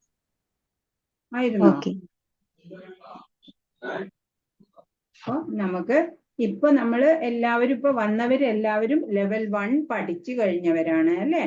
അപ്പോഴ് കുറച്ചൊക്കെ ഭഗവത്ഗീത എന്താണ് കുറച്ചൊക്കെ മനസ്സിലായിട്ടുള്ളവർ തന്നെയാണ് ഇപ്പൊ ഇവിടെ ഉള്ളത്. ഇനി നമ്മള് ഡീറ്റെയിൽ ആയിട്ട് പഠിക്കുകയാണ്. ഓരോ അധ്യായവും നമ്മൾ വിശദമായിട്ട് പഠിക്കും. ഇന്ററാക്റ്റീവ് സെഷൻ ആയിട്ട് നമുക്ക് പോകാം. അപ്പോഴപ്പോ ഉണ്ടാവുന്ന സംശയങ്ങൾ നിങ്ങൾ ചോദിക്കണം. അത് തീർത്തിട്ട് നമുക്ക് മുന്നോട്ട് പോകാം. നമുക്ക് ഇത് 18 ദിവസം കൊണ്ട് 18 അധ്യായം എന്നുള്ള ആ സമയപരിധിയിലൊന്നും നിന്നിട്ടല്ല. നിങ്ങൾക്ക് എങ്ങനെ മനസ്സിലാവുന്നോ അതുപോലെ പറഞ്ഞു തരാനാണ് ഇനി ടെമ്പിളിൽ നിന്ന് ഞങ്ങൾക്ക് ഓർഡർ ഉള്ളത്. പാർട്ടിസിപ്പൻസിന് മനസ്സിലാകുന്ന തരത്തിൽ പറഞ്ഞു കൊടുക്കുക എന്നുള്ളതാണ്. അപ്പോൾ നിങ്ങൾക്ക് മനസ്സിലാവുന്നില്ലെങ്കിൽ ചോദിക്കാം. സംശയങ്ങളോ ക്വസ്റ്റ്യൻസോ നിർദ്ദേശങ്ങളോ ഒക്കെ ഉണ്ടെങ്കിൽ പറയാം. അപ്പോൾ നമ്മള് ശ്രീല പ്രഭുപാദിനെ കുറിച്ച് നമ്മൾ കഴിഞ്ഞ ക്ലാസ്സുകളിൽ പറഞ്ഞത് കാരണം ഇപ്പൊ ഇവിടെ ഇനി പറയേണ്ടതുണ്ടെന്ന് തോന്നുന്നില്ല.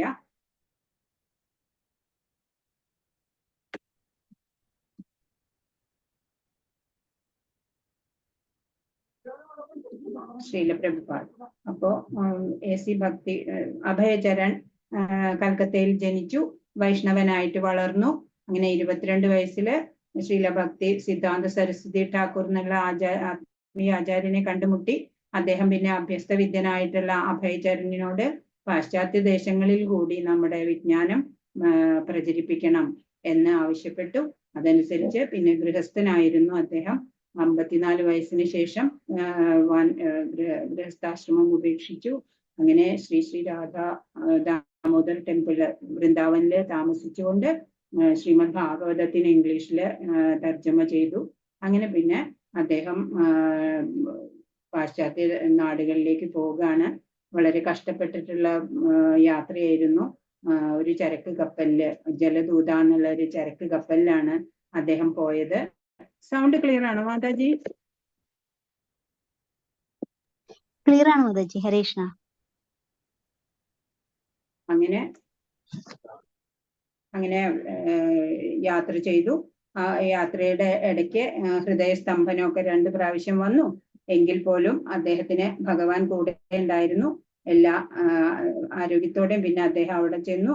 അങ്ങനെ അദ്ദേഹത്തിന് ധാരാളം ശിഷ്യഗണങ്ങളെ സമ്പാദിക്കാൻ സാധിച്ചു. 10 വർഷം കൊണ്ട് തന്നെ ധാരാളം ക്ഷേത്രങ്ങളും സെന്ററുകളും എല്ലാം സ്ഥാപിച്ചു. അങ്ങനെ അന്താരാഷ്ട്ര കൃഷ്ണാവബോധ സമിതി സ്ഥാപിതമായിട്ട് അതിൽ നിന്നുള്ള ആ ഉയർച്ചയില് അങ്ങനെ ഉയർന്ന് പുരോഗമിച്ചു കൊണ്ടിരിക്കുകയാണ്.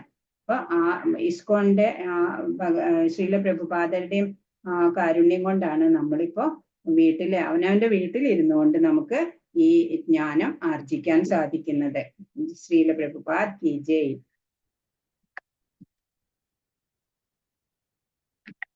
നമ്മള് ആധ്യാത്മികമായിട്ടുള്ള പഠനം നമ്മൾ നടത്തുമ്പോൾ എപ്പോഴും മംഗളാചരണത്തോടുകൂടി ഭഗവാനെ ധ്യാനിച്ചുകൊണ്ട് നമ്മൾ ചെയ്യണം. അതാണ് ഇവിടെ കൊടുത്തിട്ടുള്ളത്.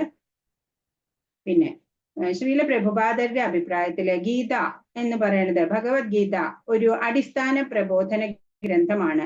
നമ്മൾ ആത്മീയമായിട്ടുള്ള പാതയിലേക്ക് കാലെടുത്ത് വെക്കുമ്പോൾ അതിന്റെ അടിസ്ഥാനമായിട്ട് ബേസിക് ആയിട്ട് നമ്മൾ പഠിക്കേണ്ടത് ഈ ഭഗവത്ഗീത തന്നെയാണ്. ഭഗവത്ഗീത വളരെ ശ്രദ്ധയോടെ പഠിക്കണം. അത് നമ്മുടെ ബാഹ്യ പ്രവർത്തനങ്ങളെ നിയന്ത്രിക്കാൻ സഹായിക്കും. ഭൗതികമായിട്ടുള്ള ആസക്തികളാണ് ഇന്ന് നമ്മളെ അലട്ടുന്നത്, അല്ലെ? അപ്പൊ അതൊക്കെ നമ്മൾ കുറച്ചിട്ട് ഭഗവാനിലേക്ക് വേണം നമുക്ക് ആസക്തി ഉണ്ടാവാൻ. ഒരാൾ തത്വചിന്തയുടെ ഒഴുക്ക് മനസ്സിലാക്കണം, ഒറ്റയ്ക്കല്ല. അപ്പൊ ഭഗവത്ഗീത പഠിക്കാൻ ഒരു ഭക്തനായിട്ടുള്ള വൈഷ്ണവന്റെ സഹായത്തോടെ നമ്മൾക്ക് പഠിക്കണം. ഇപ്പൊ നമുക്ക് ആത്മീയ ആചാര്യനായിട്ട് ശ്രീല പ്രഭുപാദരുണ്ട്. അദ്ദേഹത്തിന്റെ വിവർത്തനത്തോടു കൂടിയ ഭഗവത്ഗീത യഥാരൂപമാണ് നമ്മൾ പഠിക്കാൻ പോകുന്നത്. അപ്പോ എല്ലാവരുടെ കയ്യിലും അതിന്റെ ഒരു കോപ്പി ഉണ്ടെങ്കിൽ, ഭഗവത്ഗീത യഥാരൂപം എന്നുള്ള ഗ്രന്ഥം ഉണ്ടെങ്കിൽ കുറച്ചുകൂടെ നല്ലതായിരിക്കും. ഭഗവാൻ കൃഷ്ണന്റെ കാരുണ്യം. അപ്പൊ ശങ്കരാചാര്യര് ഗീതയെ അമൃതത്തിന്റെ നദിയായിട്ടാണ് വിശേഷിപ്പിച്ചിരിക്കുന്നത്. ഗീതാ ഗംഗോദകം പീത്വ പുനർജന്മ ന വിദ്യതേ എന്ന് പറഞ്ഞിട്ടുണ്ട്. അതൊക്കെ കഴിഞ്ഞ ക്ലാസ്സിൽ നമ്മൾ പഠിച്ചു അല്ലെ, ലെവൽ 1-ല്. അപ്പൊ അർജുനൻ യുദ്ധം ചെയ്യാൻ വിഷമം കാണിക്കുന്നുണ്ട് അല്ലെ. കഴിഞ്ഞ 1-ാം അധ്യായത്തിൽ നമ്മൾ കണ്ടു. ജീവാത്മാവിനോടുള്ള അനുകമ്പയാലാണ് ഭഗവാൻ കൃഷ്ണൻ ഗീത പറഞ്ഞു തരുന്നത്. ആ ഭഗവത്ഗീതയിലൂടെ പറഞ്ഞു തരുന്ന സന്ദേശങ്ങള്, ഉപദേശങ്ങള്, നിർദ്ദേശങ്ങളൊക്കെ ഭഗവാൻ ആ ജീവാത്മാവിനോടുള്ള അനുകമ്പ അത് അർജുനന് പറഞ്ഞു കൊടുക്കുന്നു. പക്ഷെ നമ്മളെ പോലുള്ള എല്ലാവർക്കും അത് കാരുണ്യമാണ്, ഭഗവാന്റെ അനുകമ്പ കൊണ്ട് കിട്ടുന്ന ആ ജ്ഞാനമാണ്.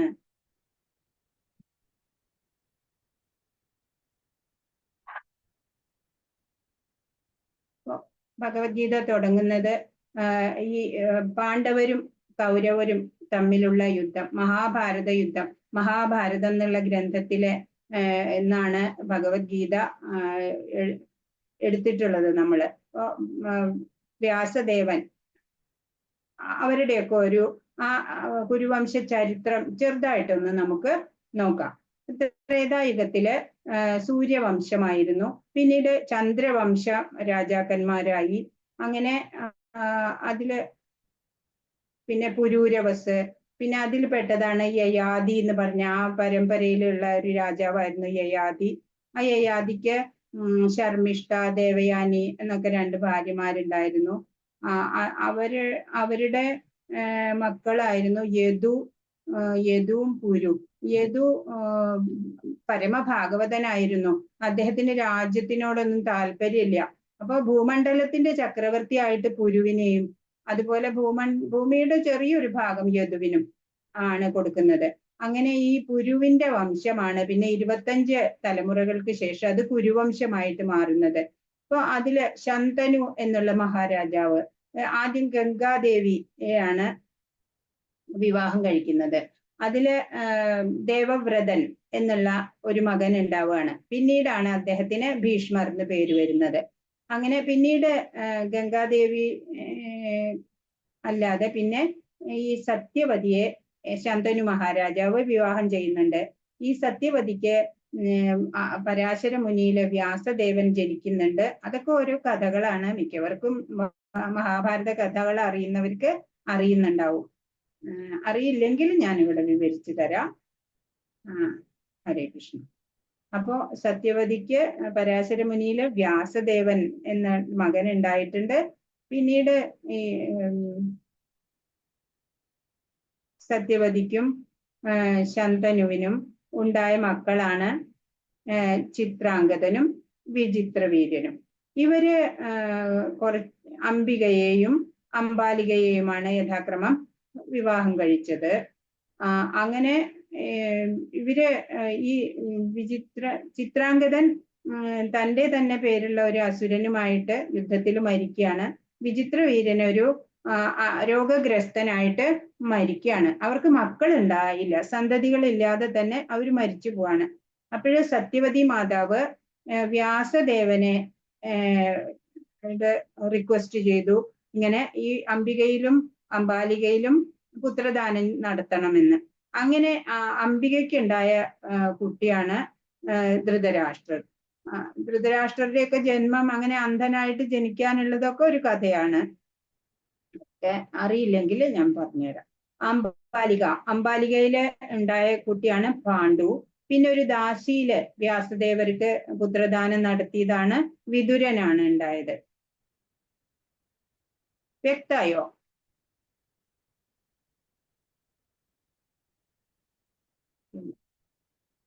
ധൃതരാഷ്ട്രർ വിവാഹം ചെയ്തത് ഗാന്ധാരിയെയാണ്.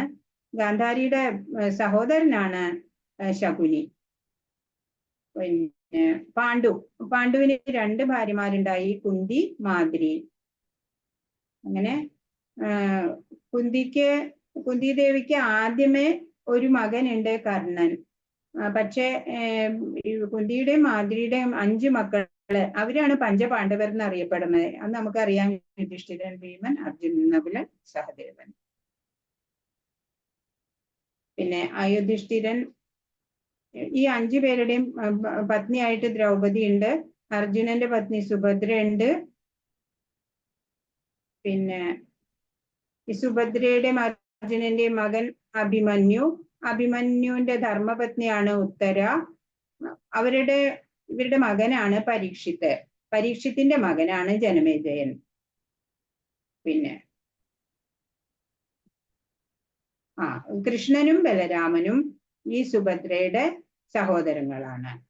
പിന്നെ ഗാന്ധാരിക്ക് 101 മക്കളാണ്. ദുര്യോധനൻ, ദുശാസനൻ തുടങ്ങി 100 ആൺമക്കളും ദുസ്സല എന്നുള്ള ഒരു മകളും.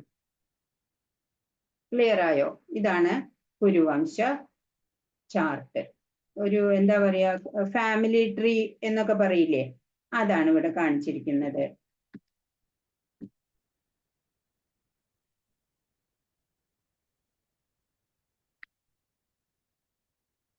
ഭഗവത്ഗീത 3 വിഭാഗങ്ങളായി തിരിക്കാം. അതിലെ ആദ്യത്തെ 6 അധ്യായങ്ങൾ കർമ്മയോഗം, രണ്ടാമത്തെ 6 ഭക്തിയോഗം, അവസാനത്തെ 6 അധ്യായങ്ങള് ജ്ഞാനയോഗം. അപ്പൊ ആചാര്യന്മാരെ ഭക്തിയോഗ ശ്രീമദ് ഭഗവത്ഗീതയുടെ മധ്യത്തിലായിരിക്കുന്നതിന്റെ കാരണങ്ങൾ പറഞ്ഞിരിക്കുന്നു. അവ താഴെ കൊടുത്തിരിക്കുന്നു. ഭക്തി രഹസ്യമാണ്. ഭക്തിയാണ് എല്ലാ ഗ്രന്ഥങ്ങളുടെയും സാരാംശം. ഭക്തി എന്ന് പറഞ്ഞാൽ അത് രഹസ്യമായിട്ടുള്ളതാണ്. അത് മനസ്സിന്റെ, നമ്മുടെ ഉള്ളിൽ നിന്നാണ് ഭക്തി ഉണ്ടാവണേ. അത് പുറമേക്ക് ഇങ്ങനെ ഉണ്ടാവുന്നതല്ല. ഇന്ദ്രിയ ആസക്തി പോലെയൊന്നുമല്ല. ഭക്തി ഇല്ലാതെ കർമ്മയോഗവും ജ്ഞാനയോഗവും അതിനൊന്നും ജീവനില്ല. ഭക്തിയാണ് അതിന് ജീവൻ നൽകുന്നത്. പൊതുവെ മനുഷ്യർ അടുപ്പത്തിലാകാതെ രഹസ്യമായ കാര്യങ്ങൾ വെളിപ്പെടുത്തില്ല. അതുകൊണ്ട് ബഹുമാനാർത്ഥം ഭക്തി മധ്യത്തിൽ കൊടുത്തിരിക്കുന്നു. വളരെ ഇന്റിമേറ്റ് ആയാൽ മാത്രമാണ് അല്ലെ നമ്മൾ നമ്മുടെ സീക്രട്സ് ഒക്കെ വെളിപ്പെടുത്തുക. അതേപോലെ കുറച്ച് കർമ്മയോഗം കുറച്ചൊക്കെ മനസ്സിലാക്കിയതിന് ശേഷം പിന്നെ നമ്മൾ ഭക്തിയോഗം മനസ്സിലാക്കണം. ഏറ്റവും പ്രാധാന്യമുള്ളതിനാൽ ഭക്തി മധ്യത്തിൽ കൊടുത്തിരിക്കുന്നു. ഉദാഹരണം, തന്റെ സൈന്യത്തോടൊപ്പം യാത്ര ചെയ്യുന്ന രാജാവ് മധ്യത്തിലാണ്. അങ്ങനെ അദ്ദേഹം സുരക്ഷിതനാണ്. അപ്പൊ ആ ഭക്തിയോഗം ഈ നമ്മള് ഗോൾഡ് പണമൊക്കെ എടുത്ത് സൂക്ഷിച്ച് ഭദ്രമായിട്ട് വെക്കില്ലേ, അതുപോലെ നടുവില് വെച്ചിരിക്കുന്നു. അപ്പോ ശ്രീല പ്രഭുപാദിന്റെ യഥാരൂപം എന്നുള്ള ആ പുസ്തകത്തിലെ വ്യാഖ്യാനം വിവർത്തനം എല്ലാം ഈ 4 ആത്മീയ ആചാര്യന്മാരുടെ തർജ്ജമകളെ ആധാരമാക്കിയിട്ടാണ് ചെയ്തിട്ടുള്ളത്. ശ്രീല ബലദേവ് വിദ്യാഭൂഷൺ, ശ്രീല വിശ്വനാഥ് ചക്രവർത്തി താക്കൂർ, ശ്രീല ശ്രീധരസ്വാമി, ശ്രീപാദ രാമാനുജാചാര്യ. 700 ശ്ലോകങ്ങളാണ്. അതിലെ 574 ശ്ലോകം ഭഗവാൻ ശ്രീകൃഷ്ണൻ തന്നെയാണ് പറയുന്നത്. പിന്നെ 84 ശ്ലോകങ്ങള് 12% മാത്രമാണ് അർജുനൻ പറയുന്നത്. സഞ്ജയൻ 41 ശ്ലോകങ്ങൾ പറയുന്നുണ്ട്. ധൃതരാഷ്ട്രർ ഒരേ ഒരെണ്ണം 1-ാം അധ്യായത്തിലെ 1-ാമത്തെ ശ്ലോകം മാത്രമാണ് ധൃതരാഷ്ട്രരുടേതായിട്ടുള്ളത്. 1-ാമത്തെ ശ്ലോകം മുതല് 27-ാമത്തെ ശ്ലോകം വരെ ആമുഖം, യുദ്ധത്തിനായുള്ള തയ്യാറെടുപ്പുകളെ കുറിച്ചാണ് പറയുന്നുണ്ടാവുക. 28 മുതൽ 46 വരെ അർജുനന്റെ സംശയങ്ങളാണ്. 1-ാമത്തെ ശ്ലോകം. ജയ് ശ്രീ ശ്രീ രാധാ ഗോവിന്ദ്. ധൃതരാഷ്ട്ര ഉവാച ധർമ്മക്ഷേത്രേ കുരുക്ഷേത്രേ സമവേദായുയുത്സവ മാമകാ പാണ്ഡവാശ്ചൈവ കിമകുർവത സഞ്ജയ. അപ്പൊ ധൃതരാഷ്ട്രർ പറയാണ്, സഞ്ജയ, പുണ്യസ്ഥലമായിട്ടുള്ള കുരുക്ഷേത്രത്തിലെ യുദ്ധോത്സുകരായിട്ട് ഒന്നിച്ചു കൂടിയ എന്റെ മക്കളും പാണ്ഡുപുത്രരും എന്തു ചെയ്തു എന്നാണ് ചോദിക്കുന്നത്. പാണ്ഡവരുടെയും കുരു സൈന്യങ്ങളുടെയും ആപേക്ഷിക പോരാട്ട വീര്യത്തെ ദുര്യോധനൻ വിലയിരുത്തിയതിനെ കുറിച്ച് സഞ്ജയൻ ധൃതരാഷ്ട്ര രാജാവിനോട് പറഞ്ഞു.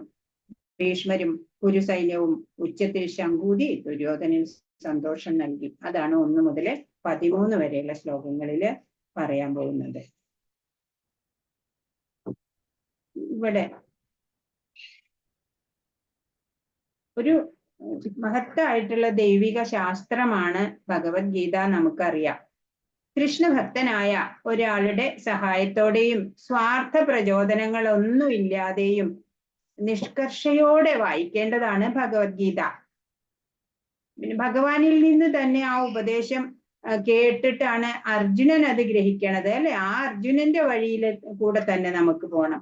അതായത് ശിഷ്യ പരമ്പരയിലൂടെ അങ്ങനെ നമുക്കിത് ഭഗവത്ഗീത മനസ്സിലാക്കാം. അങ്ങനെ ഭാഗ്യം ഉണ്ടായ ഒരാള് ലോകത്തിലെ എല്ലാ ആധ്യാത്മിക ഗ്രന്ഥങ്ങളുടെ പഠനം കൊണ്ടും നേടിയെടുക്കാവുന്നതിലും അധികം ജ്ഞാനം ഉൾക്കൊണ്ട ആളായിരിക്കും. മറ്റ് ആധ്യാത്മിക കൃതികളിലുള്ളതൊക്കെയും തന്നെ ഭഗവത്ഗീതയിലുണ്ട്. വേറെ വേദങ്ങള് ഉപനിഷത്തുകള് ഒന്നും പഠിക്കേണ്ടതില്ല, എല്ലാം ഭഗവത്ഗീതയിൽ പറയുന്നുണ്ട്. മറ്റൊന്നിലും കാണാത്തവയും വായനക്കാർക്ക് ഭഗവത്ഗീതയിൽ കണ്ടെത്താൻ സാധിക്കും. അതാണ് ഭഗവത്ഗീതയുടെ വൈശിഷ്ട്യം. ഈ ആധ്യാത്മിക ശാസ്ത്രം പരിപൂർണമാണ്. എന്താണെങ്കില് പരമദിവ്യോത്തമ പുരുഷനായ ഭഗവാൻ ശ്രീകൃഷ്ണൻ നേരിട്ട് അരുളി ചെയ്തതാണ്, അല്ലേ? അത് ഭഗവാന്റെ മുഖത്ത് നിന്ന് തന്നെ വന്നതാണ്. യാ സ്വയം പത്മനാഭസ്യ മുഖപത്മാദ്വിനിസൃത എന്ന് പറയുന്നുണ്ട്. അപ്പോ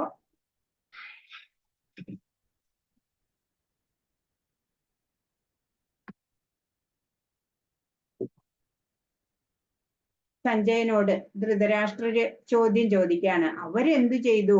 എന്റെ മക്കളും പാണ്ഡവരും എന്തു ചെയ്തു എന്നാണ്.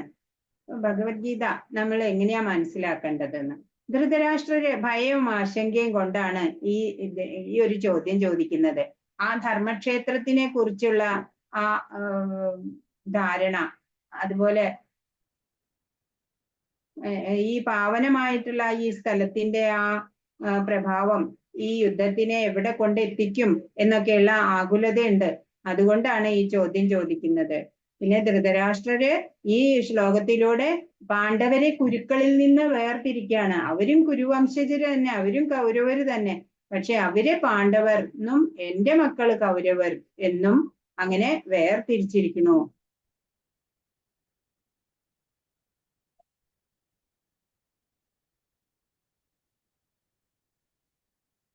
സഞ്ജയ ഉവാച ദൃഷ്ട്വാ തു പാണ്ഡവാനീകം വ്യൂഢം ദുര്യോധനസ്തദാ ആചാര്യമുപസംഗമ്യ രാജാ വചനമബ്രവീദ്. ഉപസംഗമ്യ അതായത് ഈ ദ്രോണാചാര്യരുടെ അടുത്ത് ചെന്നിട്ട് ചോദിക്കാണ്,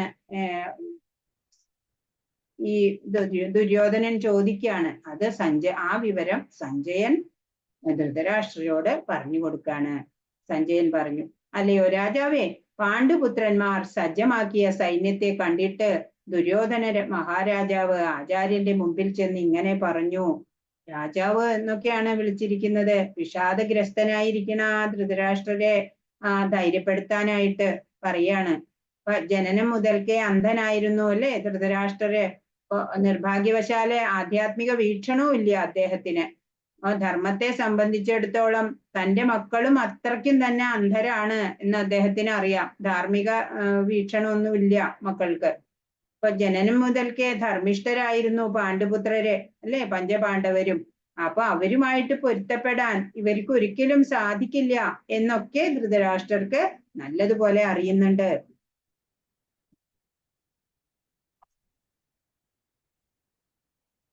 പശ്യൈതാം പാണ്ഡുപുത്രാണാം ആചാര്യമഹതീം ചമും വ്യൂഢാം ദ്രുപദപുത്രേണ തവ ശിഷ്യേണ ധീമതാ. അല്ലയോ ആചാര്യ, അങ്ങയുടെ ശിഷ്യനും ബുദ്ധിശാലിയുമായ ദ്രുപദപുത്രൻ ഒരുക്കി നിർത്തിയിട്ടുള്ള ഈ മഹത്തായ പാണ്ഡവ സൈന്യത്തെ ഒന്ന് നോക്കൂ എന്നാണ്. അപ്പോ ദ്രുപദപുത്രൻ എന്നാണ് ഇവിടെ പറഞ്ഞിട്ടുള്ളത്. ദൃഷ്ടദ്യുമ്നനാണ് ദ്രുപദപുത്രൻ, ആ പേരല്ല പറഞ്ഞിട്ടുള്ളത്. അപ്പോ നയതന്ത്രജ്ഞനാണ് ദുര്യോധനൻ. സർവ്വസൈന്യാധിപനും മഹാബ്രാഹ്മണനായിട്ടുള്ള ദ്രോണാചാര്യന്റെ ആ തെറ്റുകളെ ചൂണ്ടിക്കാണിക്കുകയാണ് ഈ അവസരത്തില്. ദ്രൗപദിയുടെ പിതാവായിട്ടുള്ള ദ്രുപദ രാജാവുമായിട്ട് ഈ ദ്രോണാചാര്യർക്ക് രാഷ്ട്രീയ വൈരമുണ്ട്. അതിന്റെ ഫലമായിട്ട് ദ്രുപദ രാജാവ് ഒരു യാഗം ചെയ്യുകയും ദ്രോണാചാര്യരെ വധിക്കാൻ പോകുന്ന ഒരു കഴിവുള്ള പുത്രൻ ഉണ്ടാവണം എന്ന് വരം നേടി. അങ്ങനെയാണ് ദൃഷ്ടദ്യുമ്നൻ ഉണ്ടാവുന്നത്. അപ്പൊ ഇതൊക്കെ ആചാര്യന് നല്ല പോലെ അറിയാം. എന്നാലും ഈ ദൃഷ്ടദ്യുമ്നനെ അദ്ദേഹം സൈനിക അഭ്യാസമൊക്കെ പഠിപ്പിച്ചു. തനിക്കറിയാവുന്ന ആയുധമുറകളൊക്കെ അദ്ദേഹം പഠിപ്പിച്ചു. അതാണ് ഒരു ബ്രാഹ്മണന്റെ മഹത്വം. ഒരു ഗുരു തന്റെ മുമ്പിൽ വന്ന വിദ്യാർത്ഥിക്ക് എല്ലാം പറഞ്ഞു കൊടുക്കും. അങ്ങനെ ദൃഷ്ടദ്യുമ്നൻ ഇപ്പൊ പാണ്ഡവരുടെ സഹായിയാണ്.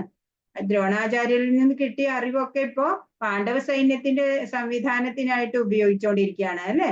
അതുകൊണ്ട് തന്നെ ദ്രോണാചാര്യര് ഈ യുദ്ധത്തിൽ ഒരു വിട്ടുവീഴ്ചയ്ക്ക് ഒന്നും തുനിയരുത്, ജാഗരൂകനായിരിക്കണം എന്നാണ് ദുര്യോധനന്റെ ഉദ്ദേശം. അതിനാണ് ഇത് തെറ്റ് ചൂണ്ടിക്കാണിക്കണത്. അങ്ങനെ ഈ പാണ്ഡവരും ദ്രോണാചാര്യരുടെ ശിഷ്യര് തന്നെയാ. വിശിഷ്യ അർജുനൻ പ്രിയ ശിഷ്യനാണ്. അതുകൊണ്ട് തന്നെ ദയാദാക്ഷിണ്യൊന്നും അവരോട് കാണിക്കരുത്. അതൊക്കെ നമ്മള് പരാജയപ്പെടാൻ കാരണമാവും എന്നൊക്കെ ഒരു ധ്വനിയാണ് അതില്.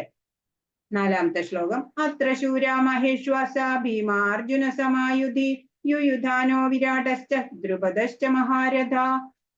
ഭീമാർജുനന്മാരോട് കിട നിൽക്കുന്ന യുയുധാനൻ, വിരാടൻ, ദ്രുപദൻ എന്നീ വില്ലാളി വീരന്മാർ ആ സൈന്യത്തിലുണ്ട്. അപ്പോ അവിടെ പോയി സൈന്യത്തിനെ ഒക്കെ ഒന്ന് വീക്ഷിച്ചു കഴിഞ്ഞിട്ട് ആണ് ദ്രോണാചാര്യരോട് പറയണത്, നോക്കൂ അവിടെ ആയോധന കലയിലൊക്കെ ദ്രോണാചാര്യർക്കുള്ള ആ പാടവം അത് നോക്കുമ്പോ ദൃഷ്ടദ്യുമ്നൊന്നും അദ്ദേഹത്തിനൊരു ദ്രോണാചാര്യർക്കൊരു എതിരാളിയായിട്ടൊന്നും കണക്കാക്കാനാവില്ല. എങ്കിലും പാണ്ഡവ സൈന്യത്തില് ഭയപ്പെടേണ്ടവരായിട്ട് ചിലരൊക്കെ ഉണ്ട്. ഭീമാർജുനന്മാരെ പോലെയൊക്കെ കഴിവുള്ളവരൊക്കെ ഉണ്ട് നല്ല പോലെ. അപ്പൊ ഭീമാർജുനന്മാരുടെ കരുത്തിനെ പറ്റിയിട്ടൊക്കെ നല്ല ബോധവാനാണ് ഈ ദുര്യോധനൻ. 5-ാമത്തെ ശ്ലോകം.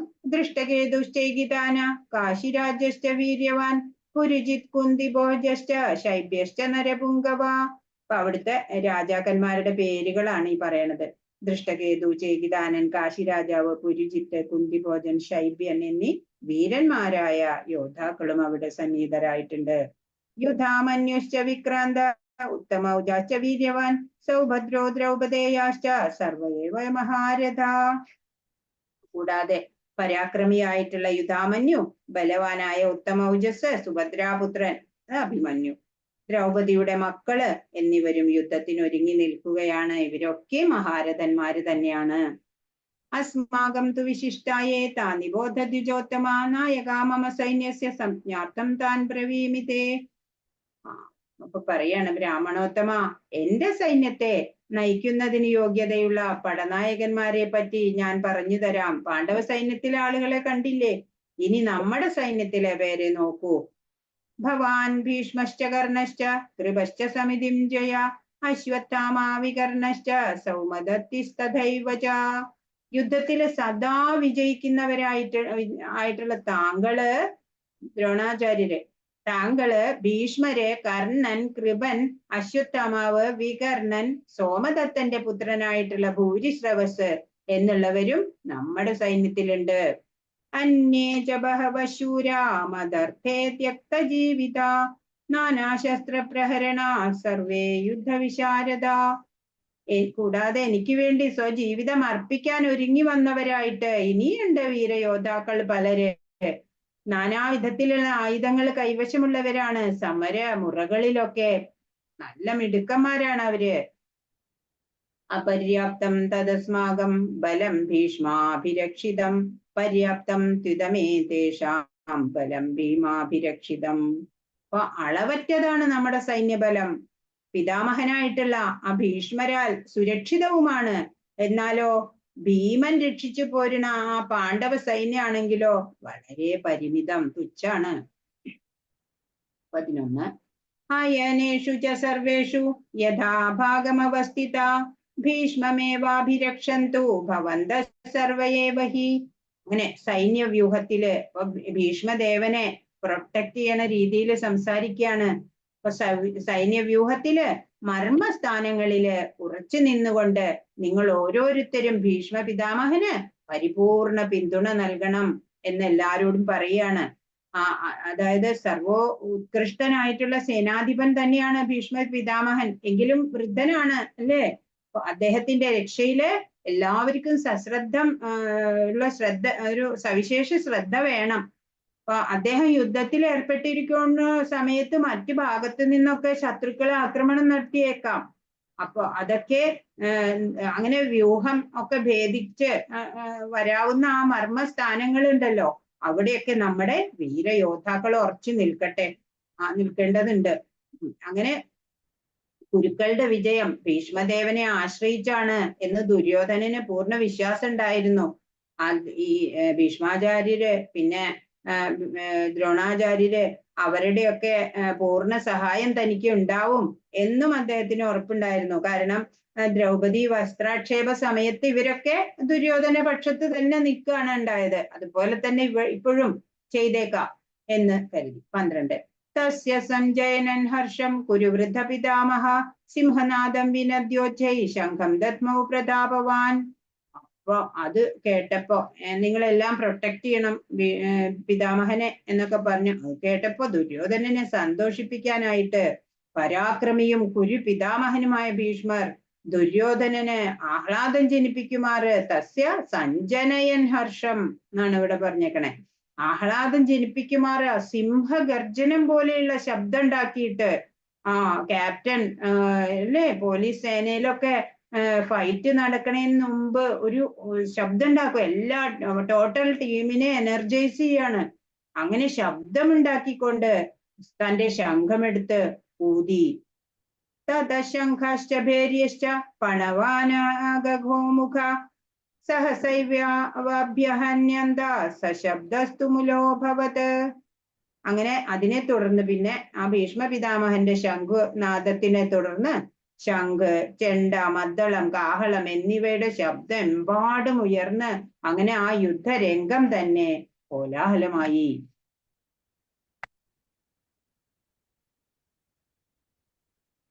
അപ്പോ അതുവരെയാണ് നമ്മളിവിടെ പറഞ്ഞത്. പാണ്ഡവരുടെയും കുരുസൈന്യങ്ങളുടെയും ആപേക്ഷിക പോരാട്ട വീര്യത്തെ ദുര്യോധനൻ വിലയിരുത്തിയതിനെ കുറിച്ച് സഞ്ജയൻ ധൃതരാഷ്ട്ര രാജാവിനോട് പറഞ്ഞു. ഭീഷ്മരും കുരുസൈന്യവും ഉച്ചത്തിൽ ശംഖൂതി ദുര്യോധനന് സന്തോഷം നൽകി. 14 തദശ്വേതൈർഹയൈർയുക്തേ മഹതി സ്യന്തനെ സ്ഥിതൗ മാധവ പാണ്ഡവശ്ചൈവ ദിവ്യൗ ശംഖൗ പ്രദധ്മതു. മറുവശത്ത് എന്താണ്? വെളുത്ത കുതിരകളെ പൂട്ടിയിട്ടുള്ള വലിയ തേരാണ്. വലിയ തേരില് കൃഷ്ണാർജുനന്മാര് നിന്നുകൊണ്ട് തങ്ങളുടെ ദിവ്യ ശംഖങ്ങളും മുഴക്കി. ഭീഷ്മരുടേതിന് താരതമ്യപ്പെടുത്തുമ്പോ കൃഷ്ണാർജുനന്മാരുടെ ശംഖുകളൊക്കെ വളരെ ദിവ്യങ്ങളാണ്. കൃഷ്ണൻ പാണ്ഡവ പക്ഷത്ത് ആയതുകൊണ്ട് തന്നെ മറുപക്ഷത്തിന് വിജയ സാധ്യത ഇല്ല എന്ന് ധ്വനിപ്പിക്കണ രീതിയിലാണ് ദിവ്യ ശംഖങ്ങളുടെ ധ്വനി ഉണ്ടായത്. എവിടെയെല്ലാം ഭഗവത് സാന്നിധ്യം ഉണ്ടോ അവിടെയൊക്കെ ഐശ്വര്യ ദേവതയും വാഴും അല്ലെ. ഭാഗ്യദേവത ഒരിക്കലും പ്രിയതമനെ വേർപിരിഞ്ഞു നിൽക്കില്ല. അങ്ങനെ വിജയ ഐശ്വര്യങ്ങളൊക്കെ അർജുനനെ കാത്തു നിൽക്കുകയാണ് എന്ന് സൂചിപ്പിക്കുകയാണ് ഇവിടെ വിഷ്ണുവിന്റെ അല്ലെങ്കിൽ ശ്രീകൃഷ്ണ ഭഗവാന്റെ ഈ ശംഖധ്വനി. അത് അഗ്നിദേവൻ നൽകിയ രഥത്തിലാണ് സുഹൃത്തുക്കളായിട്ടുള്ള കൃഷ്ണാർജുനന്മാര് അല്ലേ വന്നിട്ടുള്ളത്. ആ രഥം എങ്ങനെയാണ്? എല്ലാ ദിക്കുകളെയും കീഴടക്കാൻ പര്യാപ്തമായതാണ്. 3 ലോകങ്ങളിൽ എവിടെയും അതിന് വിജയമേ ഉള്ളൂ. അപ്പോ വിജയം അവർക്ക് തന്നെ ആവും എന്നാണ് ഇവിടെ സൂചന. 15 പാഞ്ചജന്യം ഹൃഷികേശോ ദേവദത്തം ധനഞ്ജയ പൗണ്ഡ്രം ദദ്മൗ മഹാശംഖം ഭീമകർമാവൃഗോദര. അപ്പൊ കൃഷ്ണൻ പാഞ്ചജന്യം എന്നുള്ള ശംഖാണ് ഊതിയത്. അർജുനൻ ദേവദത്തം.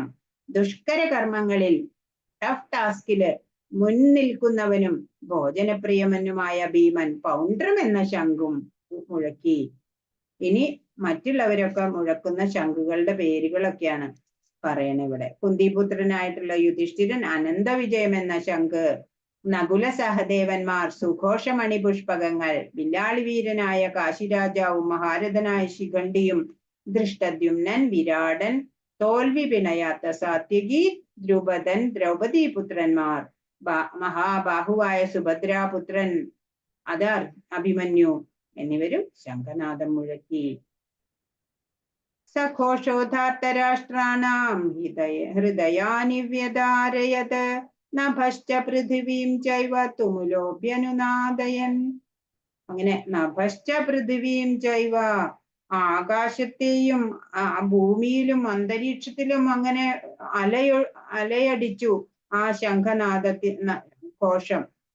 അങ്ങനെ വിവിധ ശംഖങ്ങളിൽ നിന്ന് ഉയർന്നിട്ടുള്ള ഈ നാദഘോഷം ഭൂമിയിലും അന്തരീക്ഷത്തിലും മാറ്റൊലിക്കൊണ്ടു ധൃതരാഷ്ട്രപുത്രന്മാരുടെ ഹൃദയം പിളർക്കുകയായി.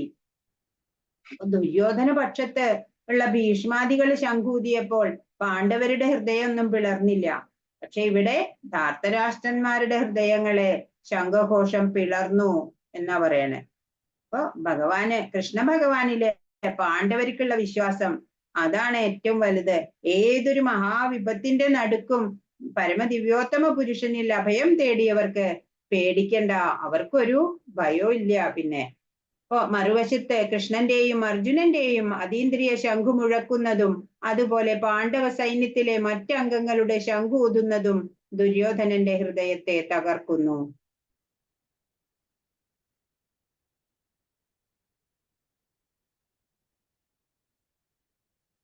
ആ 20ാമത്തെ ശ്ലോകം. ആധവ്യവസ്ഥിതാൻ ദൃഷ്ട്വാ ധാർത്തരാഷ്ട്രാൻ കവിധ്വജ പ്രവൃത്തെ ശസ്ത്രസമ്പാദേ ധനുരുദ്യമ്യ പാണ്ഡവ ഋഷികേശം തഥാ വാക്യമിതമാഹമഹീപതേ. അല്ലയോ രാജാവേ, പിന്നെ പാണ്ഡുപുത്രനായ അർജുനൻ ഹനുമാൻ കൊടിയടയാളമായുള്ള തേരിൽ ഇരുന്നു കൊണ്ട് വില്ലെടുത്ത് ശരങ്ങൾ ഉതിർക്കാൻ തയ്യാറായി. മറുവശത്ത് അണിനിരന്നു നിന്ന കൗരവ സൈന്യത്തെ നോക്കി കൃഷ്ണനോട് ഇങ്ങനെ പറഞ്ഞു. അങ്ങനെ നല്ല സാമർഥ്യത്തില് നല്ല ഉത്സാഹത്തില് അർജുനൻ എഴുന്നേറ്റ് അമ്പും വില്ലും ഒക്കെ കയ്യിലെടുത്ത് യുദ്ധത്തിന് റെഡിയായി നിന്നു. എന്നിട്ട് മറുവശത്ത് അണിനിരന്നിട്ടുള്ള ആ കൗരവ സൈന്യത്തിനെ നോക്കിയിട്ട് ഭഗവാനോട് പറയാണ്. അർജുന ഉവാച സേനയോരുഭയോർമധ്യേ രഥം സ്ഥാപയമേ അച്യുത യാവദേതാൻ നിരീക്ഷേഹം യോദ്ധുകാമാനവസ്ഥിതാൻ കൈർമയാ സഹയോദ്ധവ്യമസ്മിൻ രണസമുദ്യമേ. അച്യുത അതായത് വീഴ്ച പറ്റാത്തവനെ എന്നാണ് അച്യുത. ഇരു സൈന്യങ്ങൾക്കും മധ്യത്തിലായി എന്റെ തേർ കൊണ്ടു നിർത്തുക. ആരൊക്കെയാണ് യുദ്ധകാംക്ഷികളായി ഇവിടെ വന്നിട്ടുള്ളതെന്ന് ഞാനൊന്ന് കാണട്ടെ. തേരാളി ആണ് അല്ലേ കൃഷ്ണൻ. ഇപ്പൊ ഈ തേരാളിയായിട്ട് ഇപ്പൊ ഈ അഭിനയിക്കുകയാണ് ഭഗവാൻ. അപ്പോ അർജുനന്റെ നിർദ്ദേശങ്ങൾ അനുസരിക്കേണ്ടതുണ്ട് ഈ സമയത്ത്. ഏത് നിലയിലായാലും കൃഷ്ണൻ പരമദിവ്യോത്തമ പുരുഷനാണ്, സർവ ഇന്ദ്രിയങ്ങൾക്ക് ഈശ്വരനാണ് ഹൃഷികേശൻ. അപ്പൊ ഭഗവാനും തന്റെ ഭക്തനുമായിട്ടുള്ള ആ ബന്ധം ദിവ്യമാണ്, സുമധുരമാണ്, മാധുര്യം രസമാണ്. അപ്പോ ഭക്തൻ എപ്പോഴും ഭഗവത് സേവനത്തിന് ഒരുക്കാണ്. കൃഷ്ണനാവട്ടെ ഭക്തനെ ഏത് വിധമെങ്കിലും സഹായം അരുളാൻ ഒരു അവസരം പ്രതീക്ഷിച്ചിട്ടാണ് ഭഗവാൻ ഇരിക്കണത്. അപ്പൊ ഭക്തന്മാരോട് ആജ്ഞാപിക്കുന്നതിനേക്കാളും ശുദ്ധ ഭക്തരുടെ ആജ്ഞകള് നിറവേറ്റുന്നതിലാണ് ഭഗവാൻ കൂടുതൽ സന്തോഷിക്കണേ എന്നിവിടെ നമുക്ക് കാണാൻ സാധിക്കുകയാണ്. യോത്സ്യമാനാനവേക്ഷേഹം യേദേത്ര സമാഗത ധാർത്തരാഷ്ട്രസ്യ ദുർബുദ്ധേർ യുദ്ധേ പ്രിയ ചികീർഷവ. ദുർബുദ്ധിയായ ധൃതരാഷ്ട്രപുത്രനെ സന്തോഷിപ്പിക്കാനായി യുദ്ധത്തിന് ഒരുങ്ങി വന്നവരെ ഞാനൊന്ന് കാണട്ടെ എന്ന് പറയാണ്. സഞ്ജയ ഉവാച ഏവമുക്ത്വാ ഹൃഷീകേശോ ഗുഡാകേശേന ഭാരത സേനയോരുഭയോർമധ്യേ സ്ഥാപയിത്വാ രഥോത്തമം. അപ്പൊ സഞ്ജയൻ പറഞ്ഞു, ഭാരതപുത്ര, ധൃതരാഷ്ട്രരെ വിളിക്കുകയാണ്. അർജുനന്റെ വാക്ക് കേട്ടിട്ട് കൃഷ്ണ ഭഗവാൻ ശ്രേഷ്ഠമായ ഈ രഥത്തെ ഇരു സൈന്യങ്ങൾക്കും നടുവിലായിട്ട് കൊണ്ടു നിർത്തി. ഭീഷ്മദ്രോണ പ്രമുഖത സർവേഷാം ച മഹീക്ഷിതാം ഉവാച പാർത്ഥ പശ്യൈതാൻ സമവേദാൻ കുരൂനിധി. ഭീഷ്മദ്രോണാദികളുടെയും മറ്റു രാജാക്കന്മാരുടെയും മുമ്പിൽ വെച്ചിട്ട് ഭഗവാൻ ഇങ്ങനെ പറഞ്ഞു. ആ തേരിനെ എല്ലായിടത്തേക്കും കാണാത്തക്ക രീതിയിലുള്ള ഒരു ഭാഗത്ത് കൊണ്ട് നിർത്തി. എന്നിട്ട് പറഞ്ഞു, പാർത്ഥ, ഇവിടെ ഒത്തുകൂടിയ കുരുവംശജരെ നോക്കൂ. ഭഗവാൻ ഈ 1-ാം അധ്യായത്തിൽ ഭഗവാൻ ഈ ഒരു സന്ദർഭം മാത്രാണ് 2 വാക്ക് പറഞ്ഞത്. പിന്നെ 2-ാം അധ്യായം മുതലാണ് ഭഗവാൻ ഉപദേശങ്ങള് ആരംഭിക്കുന്നത്. തത്ര പശ്യത് സ്ഥിതാൻ പാർത്ഥ പിതൃനത പിതാമഹാൻ ആചാര്യാൻ മാതുലാൻ ഭ്രാതൃ പുത്രാൻ പൗത്രാൻ സഖീംസ്തഥാ ശ്വശുരാൻ സുഹൃദശ്ചൈവ സേനയോരുഭയോരപി. ആ യുദ്ധരംഗത്തില് ഇരു സൈന്യങ്ങളുടെയും മധ്യത്തില് പിതൃതുല്യര്, പിതാമഹര്, ഗുരുജനങ്ങള്, മാതുലന്മാര്, സഹോദരന്മാര്, മക്കള്, പൗത്രന്മാര്, സുഹൃത്തുക്കള്, ഭാര്യാപിതാക്കന്മാര്, ഇവരെയൊക്കെയാണ് അർജുനൻ കാണുന്നത്. എല്ലാ ബന്ധുക്കളെയും അർജുനൻ പോർക്കളത്തിൽ കണ്ടു. പിതാവിന്റെ സമവയസ്കരായിട്ടുള്ള ഭൂരിശ്രവസിനെ പോലുള്ളവര്, ഭീഷ്മനെയും സോമദത്തനെയും പോലുള്ള മുത്തച്ഛന്മാര്, ദ്രോണാചാര്യരെ, കൃപാചാര്യരെ മുതലായ ഗുരുജനങ്ങള്, ശല്യശകുനികളെ പോലുള്ള മാതുലന്മാര്, ദുര്യോധനാദികളായിട്ടുള്ള സഹോദരന്മാര്, ലക്ഷ്മണാദികളായിട്ടുള്ള പുത്രന്മാര്, അശ്വത്ഥാമാവ് തുടങ്ങിയ സുഹൃത്തുക്കള്, കൃതവർമാവിനെ പോലുള്ള ഗുണകാംക്ഷികള്, കൂടാതെ തന്റെ അനേകം സുഹൃത്തുക്കളും സൈന്യനിരകളില് അർജുനൻ കാണാണ്. താൻ സമീക്ഷ്യതു സ കൗന്ദേയ സർവാൻ ബന്ധൂനവസ്ഥിതാൻ കൃപയാ പരയാവിഷ്ടോ വിഷീദന്നതമബ്രവീത്. ഇങ്ങനെ പല വിധത്തിലും തനിക്ക് ബന്ധുക്കളായുള്ളവരെ അവിടെ കണ്ടപ്പോൾ കരുണാഭരിതനായി തീർന്നിട്ടുള്ള ആ കുന്തിപുത്രൻ പറയാണ് കൃഷ്ണനോട്. അപ്പൊ കുരുവിനെ നിരീക്ഷിക്കാൻ 2 സൈന്യങ്ങൾക്കിടയിൽ തന്റെ രഥം വലിച്ചിടാൻ അർജുനൻ കൃഷ്ണനോട് അഭ്യർത്ഥിക്കുന്നു.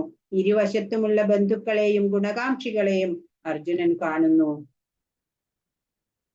സഞ്ജയനോട് ധൃതരാഷ്ട്രരുടെ ചോദ്യം അവരെന്തു ചെയ്തു എന്നായിരുന്നു അല്ലെ. അപ്പൊ ഇവിടെ കാണിച്ചിരിക്കണോ, ഈ വിളനിലത്തിലെ കളകളെ എന്ന പോലെ ധൃതരാഷ്ട്രപുത്രന്മാരായ ദുര്യോധനാദികളെ പൂർണ്ണമായും നശിപ്പിക്കും. എന്തുകൊണ്ടാണ്? ധൃതരാഷ്ട്രരുടെ ഭയം ആശങ്കകളൊക്കെ ധർമ്മക്ഷേത്രം, അത് കുരുക്ഷേത്രം ധർമ്മക്ഷേത്രമാണ്, ആധ്യാത്മിക ക്രിയകൾ ചെയ്യുന്ന സ്ഥലമാണത്. പരമദിവ്യോത്തമ പുരുഷനായ ശ്രീകൃഷ്ണ ഭഗവാൻ പാണ്ഡവരുടെ സൈന്യത്തിലാണുള്ളത്. ഭഗവാൻ ഉള്ളിടത്തല്ലേ വിജയം ഉണ്ടാവുള്ളൂ. വേദങ്ങളില് ദേവന്മാർക്ക് പോലും ഒരു ആരാധനാ സ്ഥലമായി പറഞ്ഞിട്ടുള്ളത് ആണ് ഈ കുരുക്ഷേത്രം.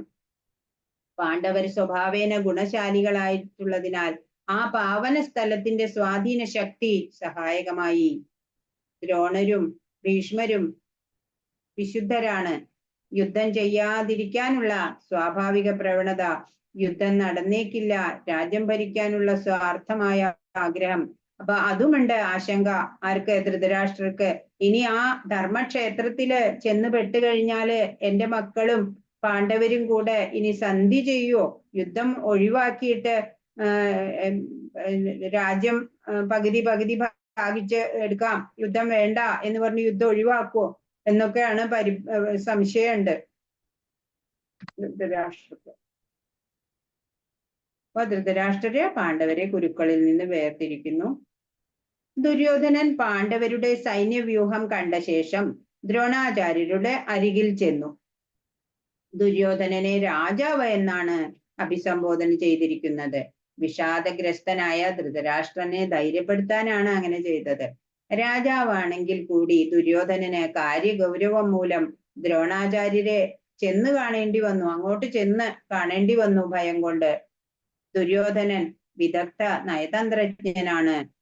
എതിർ സൈന്യാധിപനെ അതായത് ദൃഷ്ടദ്യുമ്നനെ ദ്രുപദപുത്രൻ എന്നാണ് വിളിച്ചത്. ദ്രോണാചാര്യർ ദ്രുപദരുമായി രാഷ്ട്രീയ വൈരുണ്ടായിരുന്നു. നിങ്ങളുടെ ശത്രുവിന്റെ മകനാണ് ആ നിൽക്കുന്നത് എന്ന് കാണിക്കണം.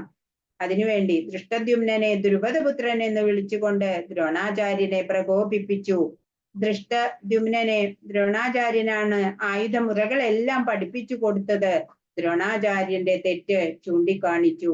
ദൃഷ്ടദ്യുമ്നൻ എപ്പോഴും ദ്രോണാചാര്യരുടെ ശിഷ്യനാണ്. ദ്രോണാചാര്യൻ ഗുരുവായതിനാൽ വിദഗ്ധനാണ്. പാണ്ഡവരും ദ്രോണാചാര്യന്റെ ശിഷ്യന്മാരാണ്. യുദ്ധത്തിൽ ദയാദാക്ഷിണ്യം കാണിക്കരുതെന്ന് മുന്നറിയിപ്പ് നൽകുന്നു. ദുര്യോധനൻ ദൃഷ്ടദ്യുമ്നനെ ദ്രുപദപുത്രൻ എന്ന് വിളിച്ചു. ധൃതരാഷ്ട്രർ പാണ്ഡവരെ കുരുക്കളിൽ നിന്ന് വേർതിരിക്കുന്നു. ഇവിടെ കാണിച്ചിരിക്കുന്നത് ഒരു അക്ഷൗഹിണിയുടെ കണക്കുകളാണ്. ഇപ്പൊ പാണ്ഡവർക്ക് സൈന്യ വലിപ്പം അക്ഷൗഹിണി എന്ന് പറഞ്ഞാല് 21,870 രഥങ്ങൾ ഉണ്ടായിരിക്കും. അതുപോലെ 21,870 ആനകള്, പിന്നെ എത്രയാ 65,610 കുതിരകള്, 1,09,350 കാലാൾപ്പട. ഇത്രയും കൂടുമ്പോഴാണ് ഒരു അക്ഷൗഹിണി. അത് ഇൻറ്റു 18 ചെയ്തു നോക്കൂ, എത്ര വലിയൊരു സംഖ്യയാണ് കിട്ടാല്ലേ. അതില് ഈ യുദ്ധത്തിന്റെ ശേഷം ഈ പാണ്ഡവരൊഴികെ ബാക്കി എല്ലാ പേരും മരിക്കുകയാണ് അല്ലെ ചെയ്യണേ. അപ്പൊ ഒന്ന് ആലോചിച്ച് നോക്കൂ. അപ്പൊ അതിന്റെ ഒരു കണക്കാണ് ഇവിടെ കാണിച്ചു തന്നിരിക്കുന്നത്. പാണ്ഡവർക്ക് 7 അക്ഷൗഹിണി, കൗരവർക്ക് 11. പാണ്ഡവരുടെ സൈന്യാധിപൻ ദൃഷ്ടദ്യുമ്നൻ, കൗരവർക്ക് ഭീഷ്മര് ആയിരുന്നു ആദ്യം, പിന്നീട് ദ്രോണാചാര്യര്, പിന്നെ കർണൻ, ശല്യര്, ദുര്യോധനൻ, അങ്ങനെ കൗരവരുടെ സൈന്യാധിപര് മാറുന്നുണ്ട്. മഹാരഥന്മാർ, ഇവിടെ അർജുനൻ മാത്രമാണ് മഹാരഥൻ. എന്നാൽ കൗരവപക്ഷത്തെ ഭീഷ്മര്, ദ്രോണാചാര്യര്, കർണൻ, അശ്വത്ഥാമാവ് എല്ലാവരും മഹാരഥന്മാരാണ്. അതിരഥന്മാർ, മഹാരഥന്മാർ എന്ന് പറഞ്ഞ 60,000 യോദ്ധാക്കളെ ഒന്നിച്ചു നേരിടാൻ പ്രാപ്തി ഉണ്ടാവും. അതിരഥന്മാർ എന്ന് പറഞ്ഞാൽ 10,000 യോദ്ധാക്കളെ ഒന്നിച്ച് നേരിടും. യുധിഷ്ഠിരൻ, ഭീമൻ, ദൃഷ്ടദ്യുമ്നൻ, ഘടോൽക്കജൻ, സാത്വികി, യുയുത്സു എന്നിവരാണ് പാണ്ഡവ സൈന്യത്തിലെ അതിരഥന്മാര്. മറ്റു സൈന്യത്തിലെ ശല്യര്, സോമദത്തൻ, ഭൂരിശ്രവസ്, ഭഗദത്ത, ജയദ്രഥൻ, കൃതവർമാവ്, ഇതൊക്കെ. പിന്നെ ഈ രഥം, ഓരോ രഥത്തിന്റെ ഒക്കെ ഓരോ കണക്കുകളാണ് കേട്ടോ ഇവിടെ പറഞ്ഞത്. പതി എന്ന് പറഞ്ഞാൽ അതില് ഇത്ര രഥം ഉണ്ടാവും, ഇത്ര ആന ഉണ്ടാവും, ഇത്ര പടയാളികളുള്ള കുതിരകൾ ഉണ്ടാവും, കാൽപടയാളികൾ ഉണ്ടാവും, തലവൻ ഉണ്ടാവും. അങ്ങനെ ഒരു കണക്കുകളാണ് ഇതൊക്കെ ഇവിടെ പറഞ്ഞിരിക്കുന്നത്. പിന്നെ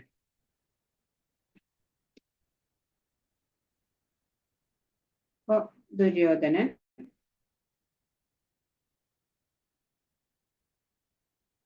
എതിർ സൈന്യത്തെ വിവരിക്കുന്നതാണ്. എല്ലാവരും ഭൗതിക നേട്ടത്തിന് പക്ഷേ അവകാശത്തിനായി പോരാടുന്നു, അതുകൊണ്ട് വളരെ ശക്തമാണ്.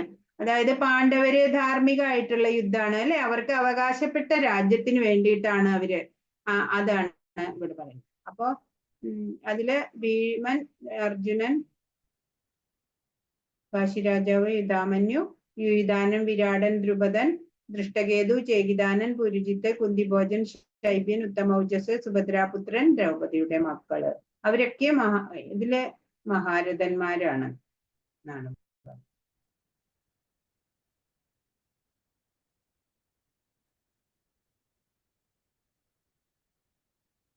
പിന്നെ ദുര്യോധനൻ തന്റെ സൈന്യത്തെ വിവരിക്കുന്നത്. ദുര്യോധനന്റെ ധർമ്മസങ്കടം ആരെയാണ് ആദ്യം പ്രതിനിധീകരിക്കേണ്ടത്? ഭീഷ്മരെയാണോ ദ്രോണരെയാണോ? ഭീഷ്മരുടെ മുമ്പിൽ ഭഗവാൻ ദ്രോണാചാര്യൻ ബ്രാഹ്മണനായതിനാൽ ഭീഷ്മനെക്കാട്ടും മുമ്പ് ദ്രോണാചാര്യരെ സമീപിച്ചു. അവര് ഭൗതിക നേട്ടത്തിനായിട്ടാണ് അല്ലെ പോരാടുന്നത്, അതിനാൽ ദുർബലരാണ്.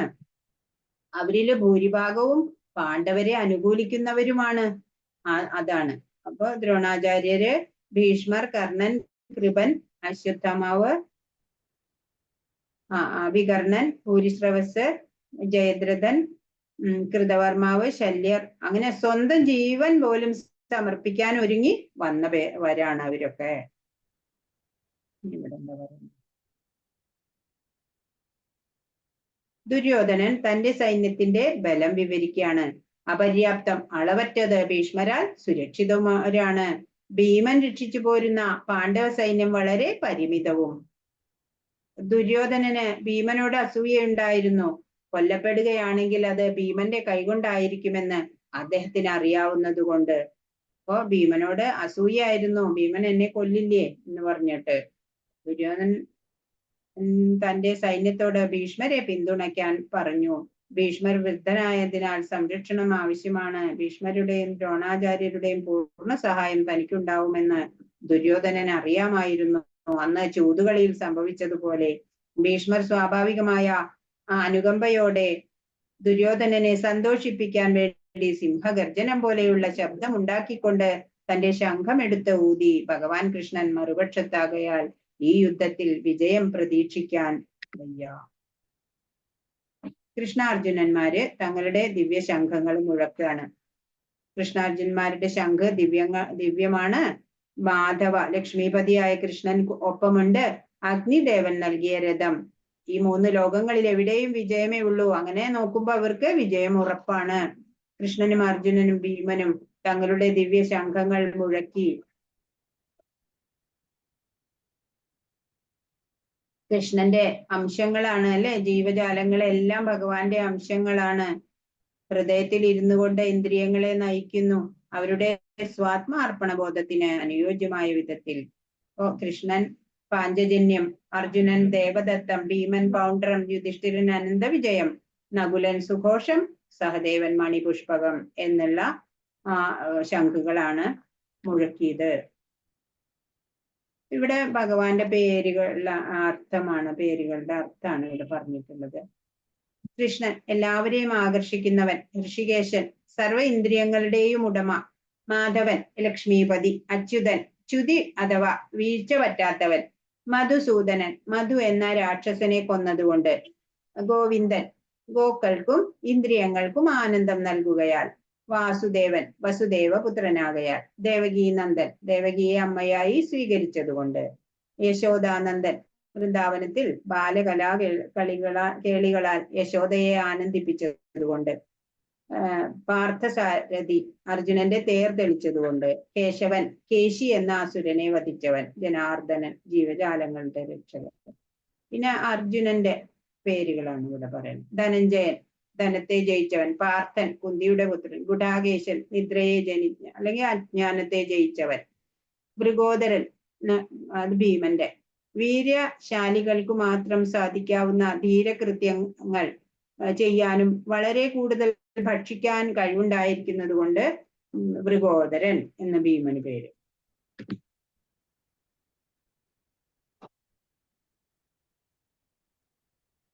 ദുര്യോധന പക്ഷത്തുള്ള ഭീഷ്മാദികൾ ശംഖൂതിയപ്പോൾ പാണ്ഡവരുടെ ഹൃദയം പിളർന്നതായി പറയുന്നില്ല. കൃഷ്ണ ഭഗവാനിൽ പാണ്ഡവർക്കുള്ള വിശ്വാസത്തിനെയാണ് ഇത് സൂചിപ്പിക്കുന്നത്. ഭഗവാനിൽ അഭയം തേടിയവർക്ക് ഒന്നിനെയും പേടിക്കാനില്ല. കൗരവന്മാരുടെ ഹൃദയം പിളർക്കാൻ കാരണം അവരുടെ ഭയമത്രേ തോൽവിയുടെ ചിഹ്നം. അർജുനൻ യുദ്ധത്തിന് തയ്യാറായി. ഭഗവാൻ ശ്രീകൃഷ്ണനോട് ഇരു സൈന്യങ്ങൾക്കും മധ്യത്തിലായി തേർ കൊണ്ടു നിർത്താൻ പറയുന്നു. അർജുനന്റെ കൊടിക്കൂറമേലുള്ള ഹനുമദ് രൂപം മറ്റൊരു വിജയ ചിഹ്നമത്രേ. രാമരാവണ യുദ്ധത്തിൽ രാമന്റെ സഹായിയായിരുന്നു ഹനുമാൻ. രാമൻ വിജയിയായി. ഇന്ദ്രിയാധീശനായ സാക്ഷാൽ ശ്രീകൃഷ്ണൻ തന്നെ അർജുനനെ നയിക്കുന്നു. അർജുനന്റെ ഭാവി വിജയത്തിന്റെ സൂചനകളാണ് ഇതൊക്കെ.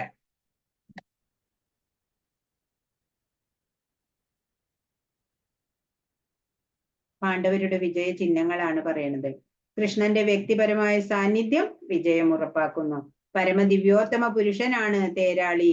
ജയസ്തു പാണ്ഡുപുത്രാണാം യേഷാം പക്ഷേ ജനാർദ്ദന. ഋഷികേശനായി കൃഷ്ണൻ ഒരു ശുദ്ധ ഭക്തന്റെ ഇന്ദ്രിയങ്ങളെ നേരിട്ട് നിയന്ത്രിക്കുന്നു. ഭാഗ്യദേവത.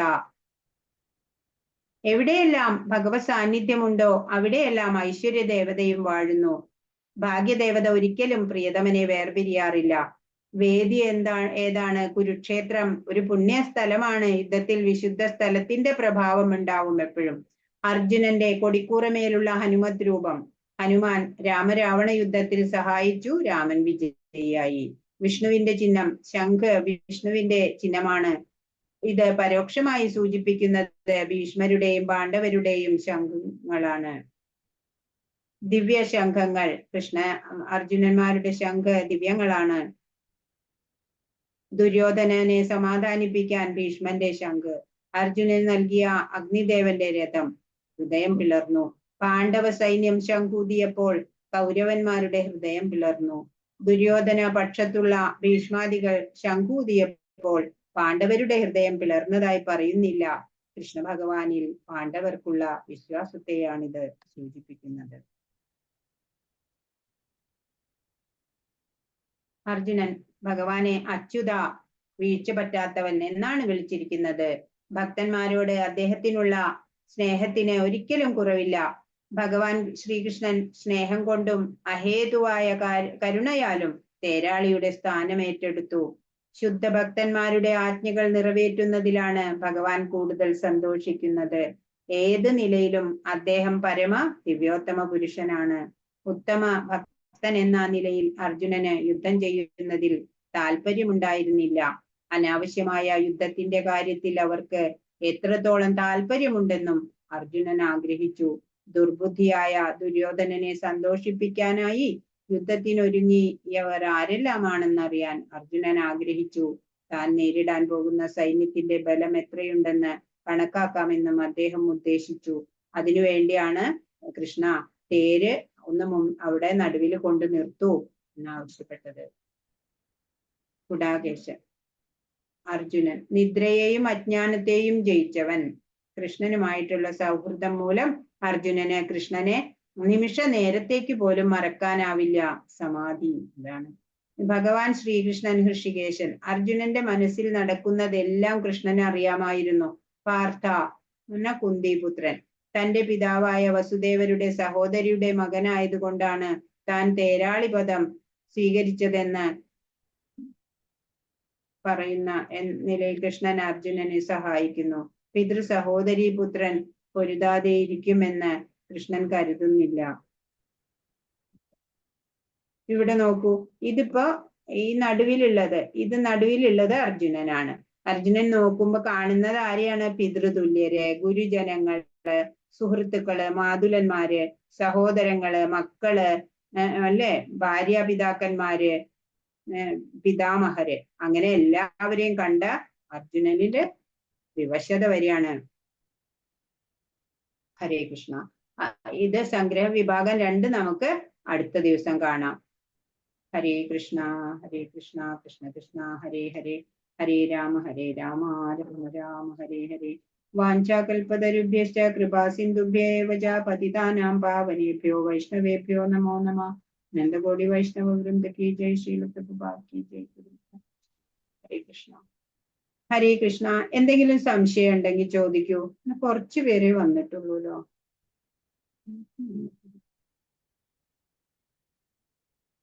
ഹരേ കൃഷ്ണ.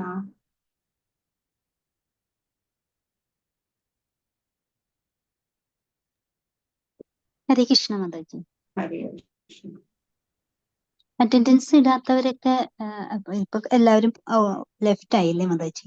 അഞ്ജന മാധവ് മാതാജി ഒക്കെ ഇട്ടിട്ടുണ്ട്. വിശാലാക്ഷി മാതാജി ഇട്ടിട്ടില്ലല്ലോ. ഇന്ദുബാല മാതാജി ഇട്ടിട്ടില്ല. പരമേശ്വരൻ പ്രഭു ഇട്ടിട്ടില്ല. ഹരേ കൃഷ്ണ.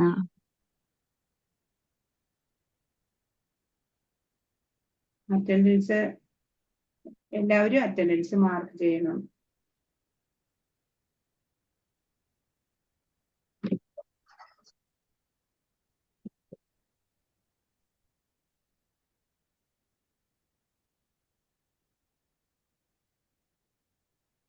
ഹരേ കൃഷ്ണ. ഹരേ കൃഷ്ണ മാതാജി. അപ്പൊ സ്റ്റോപ്പ് ചെയ്യാം അല്ലേ മാതാജി? ശരി മാതാജി, ഹരേ കൃഷ്ണ.